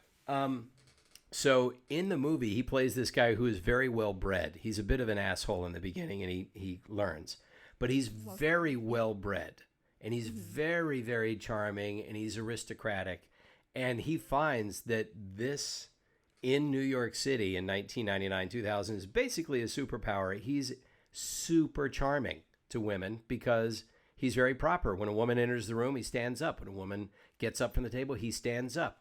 He's so proper and dignified and well educated and well bred that it is absolute catnip to women around him. Yeah, I thought that's a superpower, and anyone could acquire that. And the same thing goes for your learning. The fact that you study and you're diligent, it's a superpower that anyone could acquire, and most of us are just fumbling about, not realizing it. So, yeah. I think that's a heart. Mm-hmm. And on top of that, I know a lot of people that get it without ever going to college. They're just really good at self-teaching. Now, did you go to school, get a degree, that kind of thing? I haven't gone to school yet. I'm actually part of the reason why I'm like so diligent in content creation was because I wanted to find a way to support myself, but I'm also putting money away for school. I want to go into archaeology, art history. Ah. I love literature. So I think I would love to write papers, travel, just the historical sites, go on digs, stuff like that. That's always been the dream, to just travel and go and see the world. Interesting. I've always been fascinated by the sciences, especially by archaeology, but I don't think I would have ever been able to handle the chemistry, because there's so much you've got to learn to be able to understand what you're looking at. I think what is interesting in regards to archaeology is the way technology is leaping forward. A lot of times they're not going to have to dig. They're going to be able to use radar and ultrasound and digitally map things. Yeah. Yeah. And they'll know exactly where to dig to get something out. And the rest of the stuff they can leave intact. Imagine how much stuff that they won't damage by just doing that, though. Well, I have a feeling that you're going to be involved. I have a feeling I'll that let you know. we will put a pin in this, and we will check back, and we will find out what you have unearthed one of these days. It'll be a few years down the line, because you got to get that schooling in. But so much of this stuff you don't need a degree for. You can just go. I'll bet you could get yourself onto a site if you knew the right questions to answer. You could get yourself involved. You might be carrying water at first, but by then they say, all right, give her a brush. All right. She's smart. She knows what's up. All right. Yeah, go ahead. Give her a brush. Give her a little tiny set of tweezers and a little pickaxe. It's like, okay, you handle that area. Before you know it, you're on a dig. Yeah. It's like, yeah, I'm streaming today from Cairo, Egypt. We're unearthing this and this thing. And all right.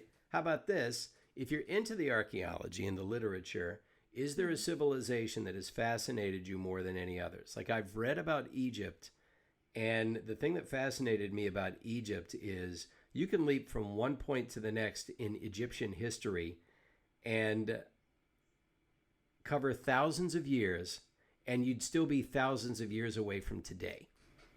Yeah. There were a couple civilizations that I really enjoyed, but it was back when I was taking AP art history. I can't remember what the exact name was, but they were a complete civilization that lived on an island, and they all just disappeared.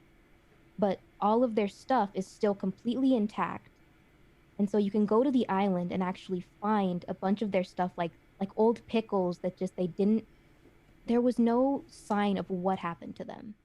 Oh, those are the most fascinating things to me.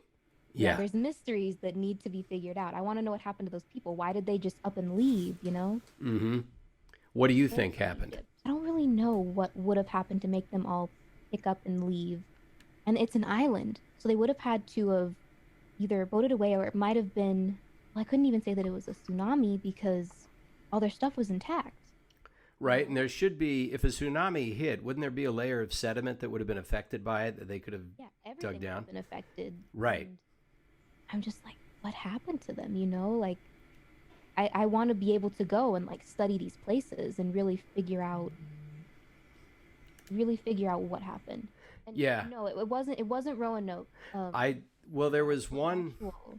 Yeah, if you're talking about an island, that's separate. I don't know what happened with Roanoke. I believe Jamestown was, if it was Jamestown in Virginia, that was one where they had a settlement going, and then one day they were all gone, and they have no answers whatsoever.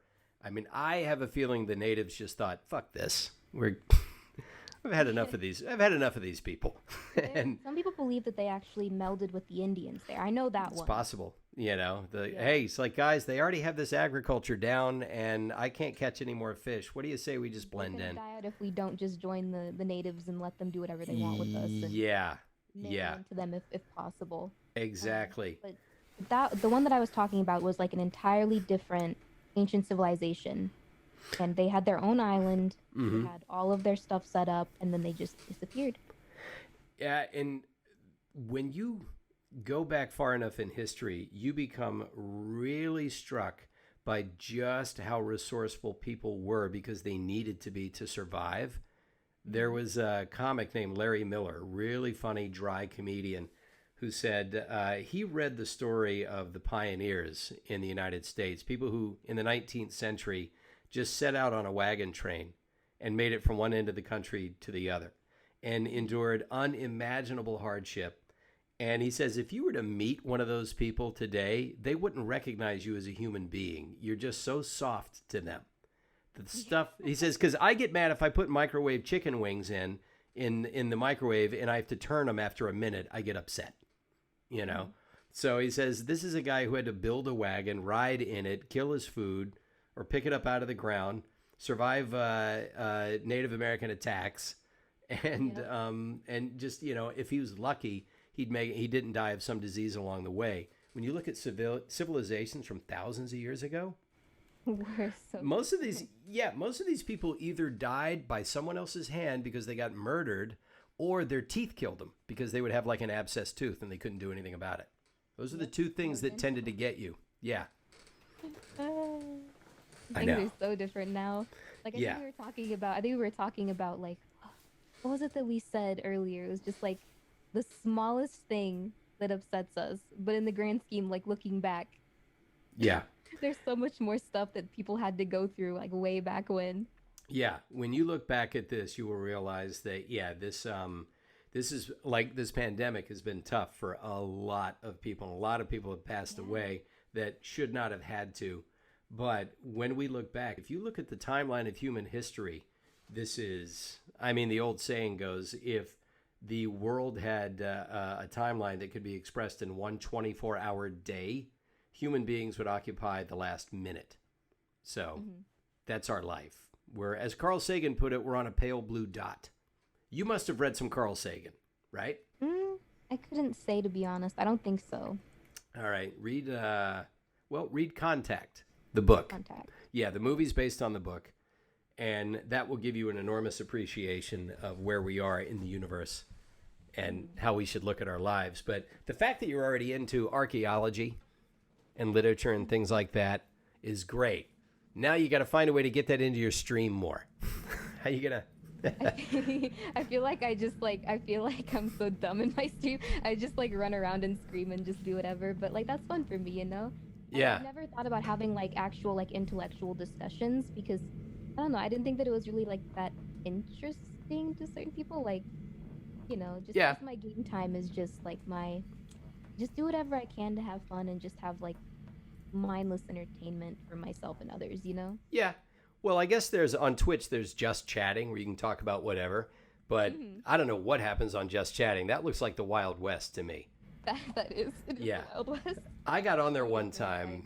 Yeah, I found this guy on Just Chatting. This is a British guy. He was just whinging about something, and he had over 2,000 people watching him. And I don't know what the hell he was talking about. Yeah, he was just belly aching about something. And 2,000 people. I thought, what in the hell am I missing out on here?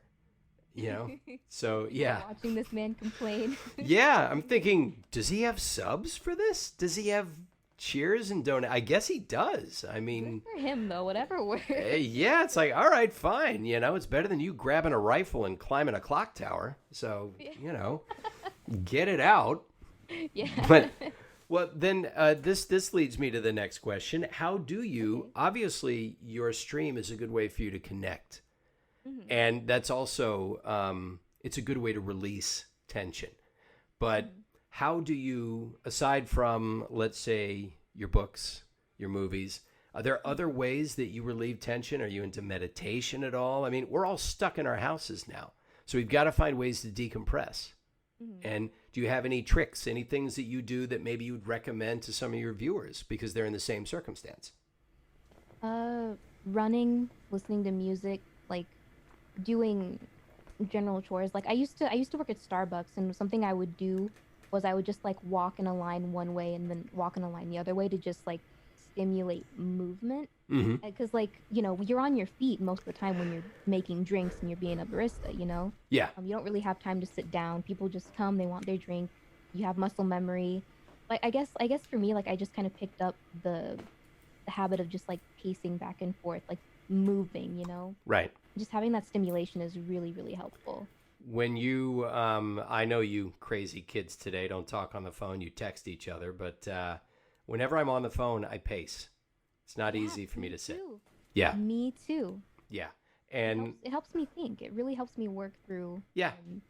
Yeah. It's like a generator. It's almost like it's water power. It's like a little mill. It just has to run through this windmill and just it powers thought for me. Mm-hmm. So yeah, as they say, motion creates emotion. Yeah, and it's not even just like I'm on the phone, because I actually don't like phone calls, except if my friend Quinn calls me. My friend Quinn calls me like a lot. But if it's not, well, Quinn usually talks to me on Discord. I talk to everyone on Discord. So even if I'm in a Discord call on my phone and I'm just chilling with my friends, because that's what we have to do nowadays. I just pace, like I'll go into the kitchen, I'll make some food for like when my mom comes home, I'll make dinner. But you gotta stimulate yourself, Yeah. Well, I would recommend that whether it's a phone call or a Discord, that you talk. This is for anybody. And whenever you can talk to someone instead of texting them, I recommend it only because there's an interaction that occurs that is deeper than just simple text. A lot of times we text because it's super convenient and we just don't want to talk to somebody. But 90% of communication is nonverbal. It is in tone of voice. It is in visual cues and body language and things like that. So, which is why sarcasm doesn't usually translate on text. So it can be, you got to really know the person to be able to get the sarcasm across. Otherwise, they may take you literally. So I'm a big believer in as close to human interaction as possible. Right now, the only way to get that is through Zoom, and FaceTime and Discord and things like that. But it's something I'm a stickler for. I think it's important to get it. But luckily for you, you've got family around you. So you've got other human beings you can touch and hug, and get that physical contact with. When they're not working. My mom does go in like a lot of the time, so it is mostly me home alone. Yeah. It's mostly just like me, my dad, and my mom. They're both working. Gotcha. But still nice to have people around. Yeah. It's still very not like I would lose my mind if I didn't have them, to be honest. I don't know what some people are doing. I mean, I don't know if as a single guy I would have done very well. I'd have been calling up girls I was dating saying, have you touched anyone in 2 weeks? Have you done anything for 2 weeks? All right, fine. We're moving in together. Come on. Yeah, just come hang, please. Yeah, I can't take this. Yeah. So, yeah, I hear you. Well, I'll tell you what, at least I've had you here for a couple of hours now. Really? Yeah. It flew by. I know, I'm like that. No. It was so enjoyable. Yeah, well, let's get to the questions. That way we can ruin the fun completely, and have somebody ask me why I don't do Pathfinder for them. Let's see here. Yeah, I tell you what. Yeah, mods. Let's leave it up to some questions here. Yeah, for you folks on the chat viewing, Yes, physical contact is not a thing you can get right now, but try and get some sort of interaction. However you can. It's important. Yeah. Oxford Rosie says, Typho, do the Pathfinder voice. There you go. We'll kill two birds with one stone. Wait, what's the line? What's the line? My favorite one is, who's ready to fly on a zip line? I am. You know, you can do that one. Who's ready to fly on a zip line? I am. Perfect. I've been replaced.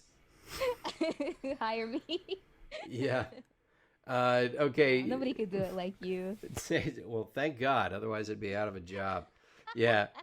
Jay Reyes is saying, watch this. Typho, do the Typho screech. Oh, my God. That was good.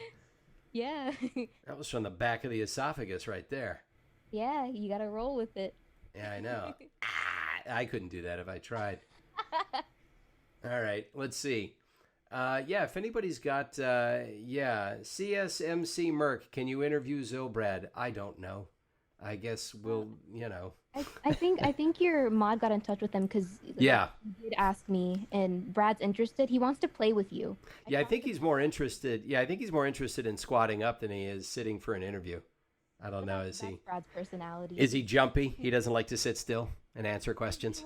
He loves the game, and he loves to just chill and play. Yeah. That's Brad's whole vibe, you know. Yeah. He's a good dude. I think you'll have fun though. He seems like a really nice guy. I've seen a video or two. He's energetic, that one. Yeah. he has his personality and his energy about him, and I really enjoy it. I think it all. That's a guy you'd want at a party. I don't know if he's a really social guy, but that's a guy who would spark your party right up. It's like, you know what? This party's kind of. Can somebody get Zilbrad over here? Just ask him anything, man. He'll pep this thing up. Do you know what JoJo is? No. Okay, there's an anime called JoJo, and it's very flamboyant, very funny. And he went to my friend, his really good friend Alyssa's birthday party, and he just did JoJo poses. So okay. Really flamboyant, really funny poses for their professional photographer. Like that's who he is. Gotcha. All right, sounds like a fun guy. Well, yeah, if he doesn't feel like the interview would really be his jam, then, you know, I'll wait till I get a PC and you guys can carry me. Appreciate that. Yeah, well, I'd love to play. I saw him do something once where he said, because he's a Pathfinder main, right? Yep. Okay. Loves Pathy. I think he has a video out where he says, I'm going to high five every kill. So every time he knocks somebody, he high five finishes them. And I thought to myself, you know what we should do is we get into a match, and every time he high five does somebody, I'll narrate it. And I'll just come up with the new thing every time. And, you know, just it'll be a different, Oh, please, I have to see this. Yeah, I'd have to be there for it. Like, I'd be hiding behind a rock as he was finishing somebody. I'd be like, oh, shots fired. He'd say, all right, I'll take it. You know, and then so every time he knocks somebody, he just tells me, and I run over and I narrate the finish. Perfect. that would be the high five challenge. Yeah, so that's what we'll try. Somebody said they want to hear you do the voice of Doc. Go ahead and give me your Doc voice, and somebody at Respawn will see this.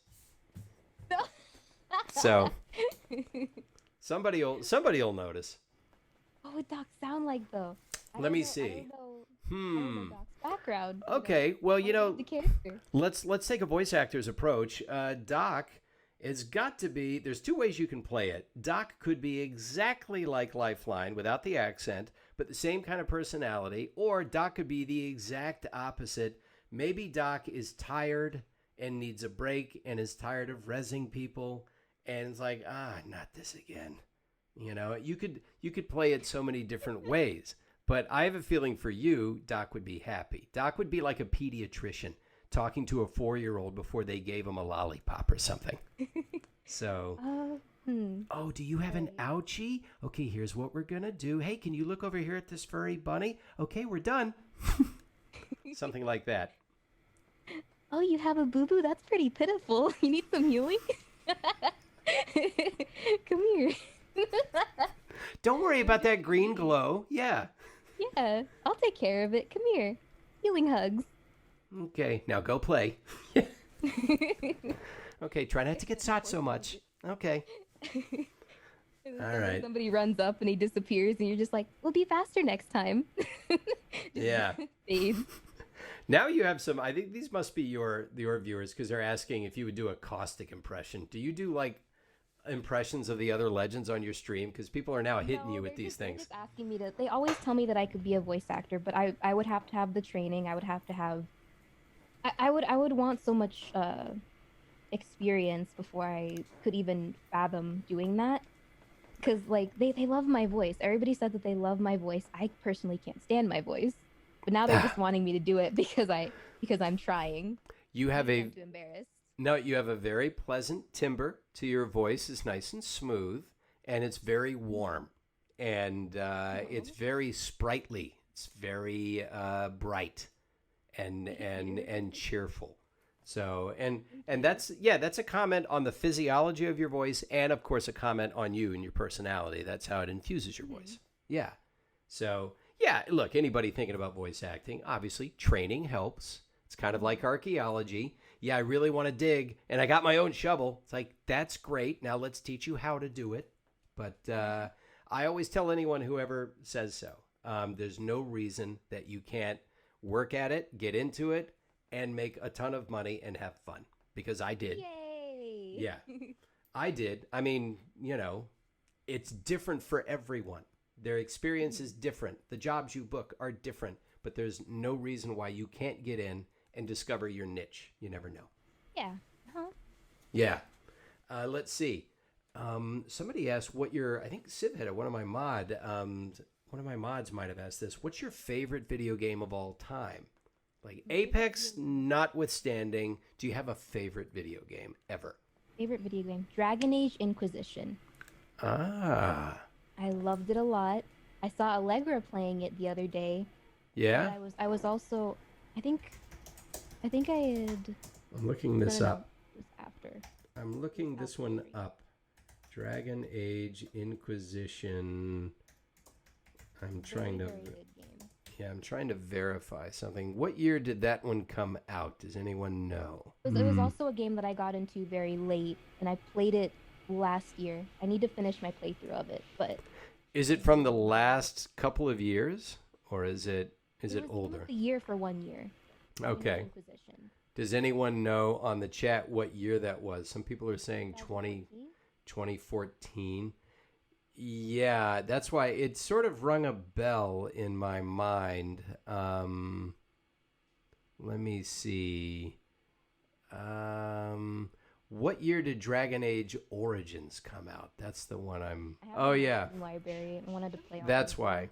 Dragon Age Origins was 2009 because I see here I did 3 voices in it, but I was not in Inquisitions. Yeah. Now, that happens sometimes. I just forget stuff I've worked on because it was years ago. So you said Dragon Age. I thought... a lot, too, yeah.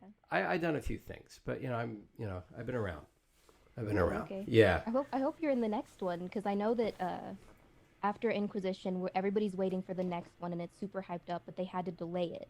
Oof. So, who knows? Maybe you'll be in the next one. You never know. Everybody's waiting. Yeah, if the audition comes through, I'll give it a shot like I do for everything.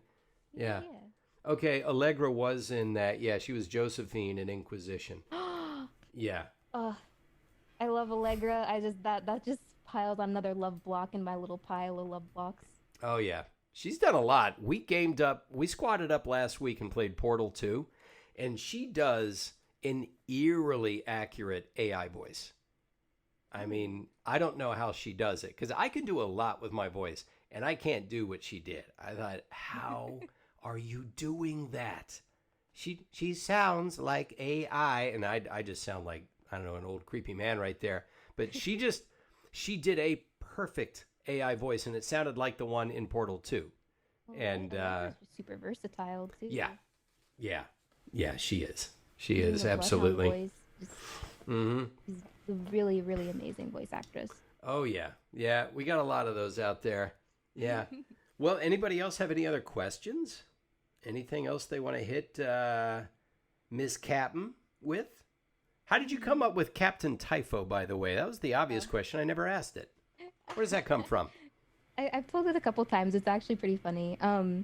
It's not because of Star Wars. People always think that it is. I know that Padme Amidala's I think it was head of security or like general something like that is called Captain Typho, but Okay. I literally just typoed typo. Oh, And I really? just lived with my yeah. I just lived with my mistake for the rest Wait of a my life. minute. You wanted to Yeah, call yourself Captain Typo, because I literally typoed everything. That was just who I was, you know. and you mistyped it. Yep. And so that is the most meta name you could have come up with I turned my because, mistake into something that like I kind of thrived with. I love being called typo now. in fact, your soulmate, whoever it is, you end up saying, all right, this is the person I'm settling down with, is going to be the person who says, oh, you're Captain Typo. It's like, no, Typho. No, I get it. I get it. No, I know what you did. I see what you did. Don't you get that all the time? And you'll say, no, No. no one has ever figured that out on their own without me explaining it. Let's get married right now. Because that's going to be a person that just gets you. You'll be talking about archaeology in 30 seconds, and then art, and then literature, and then they'll say, well, hey, let's get on and play some Apex. That's what I do to chill. It's like, okay. You know what? Yeah, Apex wedding. Yeah. So there's your profile right there. Got to understand the typo joke. Yep. Got to like you That's some all. archaeology. Yeah. Got to be able to discuss art and literature. Have to like My Hero Academia. Your hero. Session. My Hero Academia. It's an anime. Oh, really? Yeah. Don't know that one. I wasn't in that. There's too much anime. That's something that I'll never actually get. Like, I can't even watch the stuff I was in. There's not enough time because they make so many damn episodes of. Yeah, they make too many episodes. I can't follow that. The only Naruto I've seen is the scenes I was in when I was dubbing it, and then later on when it's on YouTube, so I can see some people say, "Fucking hate the English language he done." So you can, Everyone just prefers the subbed version. the Japanese is always better. It's like, all right, yeah, so maybe it is. Okay. Maybe it is, you know, Yeah. but like, you know, at least people can understand it if they don't want to read. You know? Yeah, exactly. It's Make like, it accessible to everyone, enjoyable for everyone. yeah, I think the problem they usually have with me is I'll mispronounce the Japanese names. You know, is I'll say it, but not the way that they say it in Japan, and that will just enrage people, which I don't blame them. You know, Yeah. it's, I'll just do some lazy American pronunciation for and they just they hate that. Yeah, but let's see from over chicken. Typho, what is your favorite food? Anything edible. I am. Oh, there you go. Honestly, like I am a garbage disposal. I'll try anything at least once. I think I tried crawdads the other day because Crawdads. yeah, All there right. was a place that's like around where I live, and it's it's being affected by the quarantine. So my dad's like, let's go over there and get some fresh, seafood. And yeah, I tried crawdads. They were interesting. You know, my mom is just like, ew, they were alive at one point. But Well, yeah, but so is all. try everything at least once. Yeah. Yeah, Especially, like, you can't grill it till you kill it. I mean, yeah. they're just crawdads. Now, do you reveal what part of the country you live in? Or- I live in Texas. I live okay. a couple hours away from Shreveport. Oh, okay. So you're in East Texas then. Hmm. Yeah, I have family in Austin. Oh, Austin's a great place.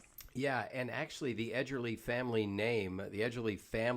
generations ago settled in Louisiana. And there's actually a town in Texas near the Louisiana border named Edgerly. I don't know if it has any relation.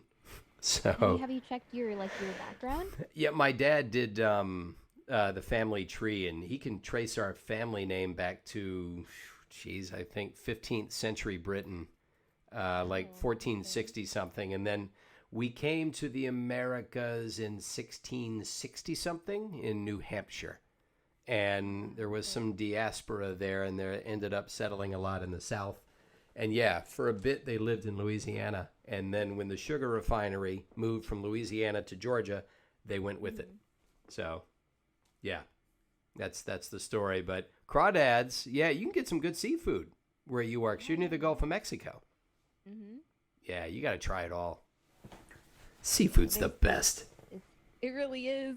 I had the shrimp from that place was so good. I honestly want more, but we're not trying to go out more than necessary right now, like I Yeah. said. So they basically got over the oil spill faster than we thought. Hmm. Okay, well that's good to hear. Thank God. Let's see. It's Ghoulie T wants to know, Typho, do you draw your thumbnails? I don't. I have an artist named Robin. They're amazing. They're non-binary, so they them. Um, they are so helpful to my channel. Always putting in 100% for every single piece of art that I use for a thumbnail. And in general, I think they're actually working on my what's the name for the thing at the very top of your YouTube?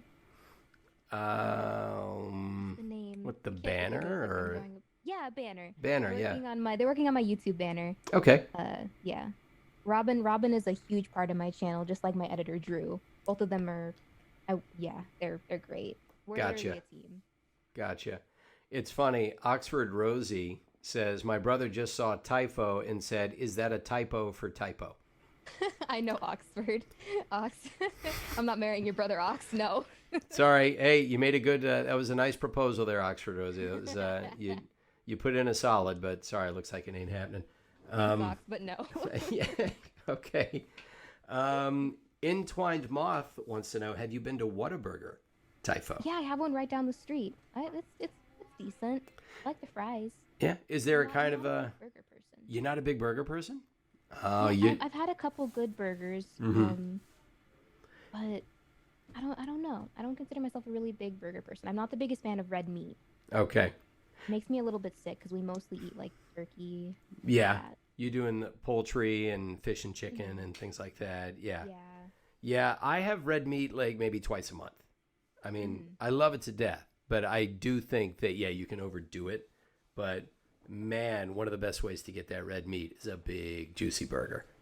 You know, I've you had a can couple just, good ones. yeah.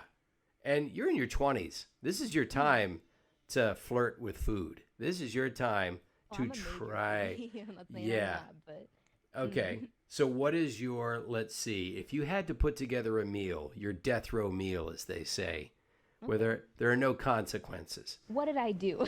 No. First of all, what did you do? You killed someone with kindness, apparently. So it apparently can happen. And okay, so what's your meal? Many courses My as you want. meal? Yeah.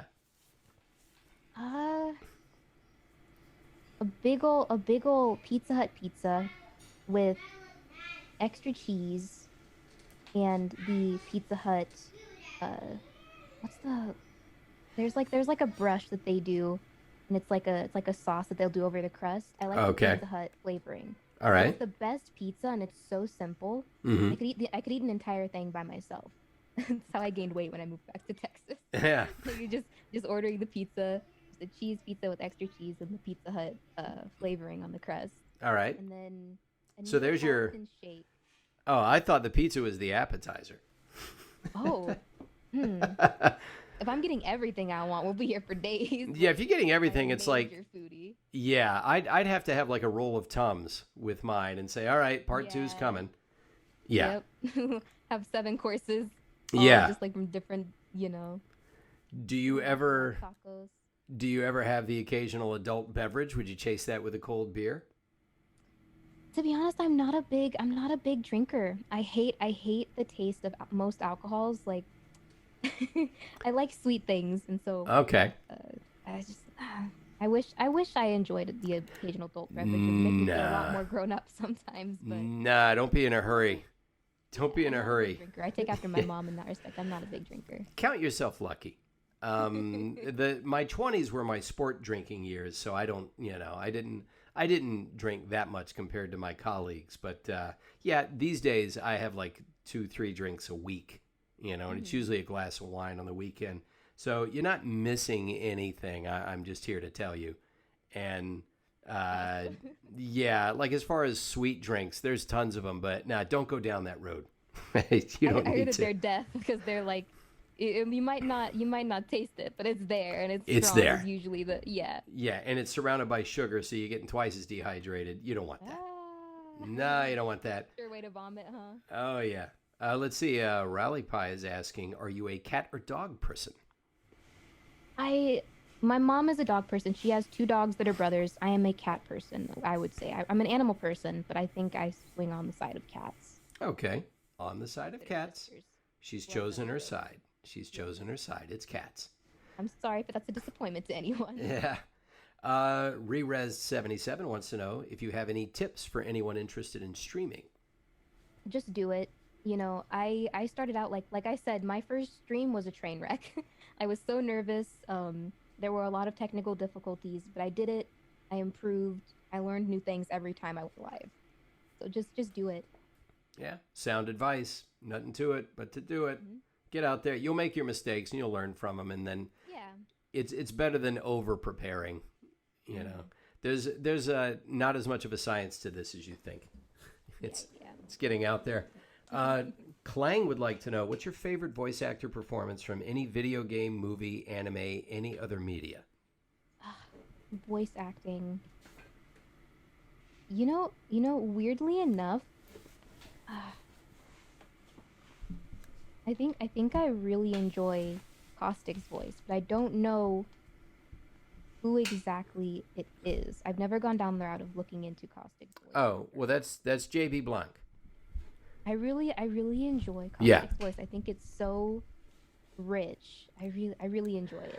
He's outstanding. He's British, and he can do any accent. He's a dialect Wow, coach okay. as well. He also directs games. Now, I've had the pleasure of working with him before, and I've interviewed him on the stream. If you want, you can go to the YouTube and see his interview. I will check that out. Yeah, we had a fun time chatting, and no, he's outstanding, and he's in a ton of games too. So you'll find him all over the place. So, and I agree with you. His voice is so textured and resonant. He's Mhm. just he's had classic training. He trained at RADA, the Royal Academy of Dramatic Arts in London. So Okay. yeah, he's got the pedigree too. He really He's well knows. educated, like very knowledgeable. Yeah, yeah, he really knows his So stuff. cool. Yeah, absolutely. I have a feeling that that you would like a caustic type of guy if he wasn't so insane. But otherwise, it's like, yeah, you're really smart. I like that. I Could you don't put? want to Yeah, spoil anything, but like I I yeah. don't want to spoil anything, but I read the first little lore piece. And Hmm. apparently Caustic's, you know, not as bad as we think he is, but that might be I don't want to spoil anything for anyone that hasn't read it yet. Maybe it's a front. Maybe Maybe it's a front, it's a front. He's somebody's, you know. yeah. Did you read it? No, no. No, I don't want to spoil it for you then. Oh no, go Uh, in, go in. I'm not gonna read it. I don't have time. Are you kidding me? I don't have time for Yeah, anything. you're busy. Between the voice acting in the stream and helping my wife around the house and trying to be present for my Trust kids me, and I get and it. and my wife, my partner, I've got maybe an hour or two at the end of the day when they go to bed, and I have to choose that time wisely. And I just just there's so many shows I haven't watched. There's so many things I haven't done. So yeah, if I go down that road, yeah, it'll take all my time up. But yeah, don't ruin it for the stream. Tell them you guys I go will. check out the lore. Go check out the lore. All right, we'll take a couple of more, and then I'll do my last little step I like to do with Yeah. my guests. Usually, if it's an actor, I'll have them improv with me. But if you're a non-actor, if you're streamer, gamer, then what I do is you can choose any Pathfinder line or any Pathfinder whatever or any character I've done, and Okay. I will do a line for you. So I'll be at your disposal. Yes. Yeah. Let's see. Oh yeah. Zero Tahan has been asking this. Typho, what's your favorite music genre? Um, Again, I don't really have a favorite because like I said, I was sheltered, so I kind of got into everything at one point. Mm-hmm. Um, I do love My Chemical Romance. I'm so glad they got back together, but their tour got kind of canceled because of everything happening. Oh yeah. But yeah, they're a really good band. I really enjoy their music. But Okay. Start. That's a good start. It's a good start. You got one band you stick with. mhm. Let's see. All right. We'll take one more.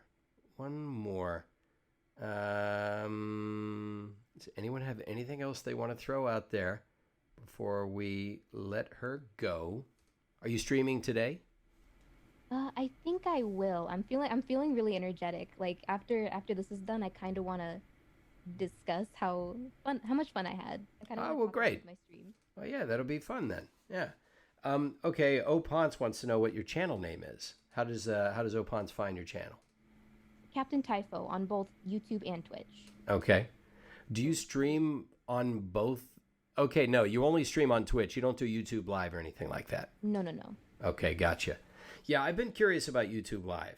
I keep thinking I should just try it, not really to game, but just to get on there and maybe just have a chat and see who shows up. Because I have a the YouTube audience will be different than the Twitch. Yeah, I've heard that, but I don't. Is that how will they be different? Do you think? It's just different people using different platforms. So like, you Okay. have the Twitch people who know how to use Twitch, how to function it very well, and then you have the YouTube Live people. who- Right. Some of them can be like major trolls, but a lot of them just primarily stick to YouTube. Okay. Yeah, I've heard that sometimes the troll activity is a bit more. So you have to be aware of that. That's what Ragtag told me. That he says I can. Yeah, he would know. Yeah, he says I can go on YouTube and get 2,000 people, but they're a bunch of assholes. A lot of them, not all of them. Quality is Yeah, he says, or I can come on here and get my 200, and I like these 200 people on Twitch, so I understand. Yeah. Let's see. There was one up here. Sour Silhouette wants to know: will Typho ever play Warzone with viewers? I've been considering downloading it because my brothers want me to play it. We'll see. I'm always down to play with viewers no matter what I'm playing. Okay, Yeah. good to hear. When you are on your stream, do you only do you only sort of squad up with like fellow streamers that you're friends with, or do you sometimes, play with subs and followers and things like that? I'll just play with friends for however long I want to, and some days I try to dedicate days where I can just play with my viewers because they help me be where I am. Like I want to repay them in some way. Yeah. Yeah. Absolutely. Yeah. Oxford Rosie, Chris, you were in Top Cat. Yes, I was in Top Cat. I'm glad you fucking love Top Cat, according to you. Good. Yes. Well, thank you for enjoying Top Cat.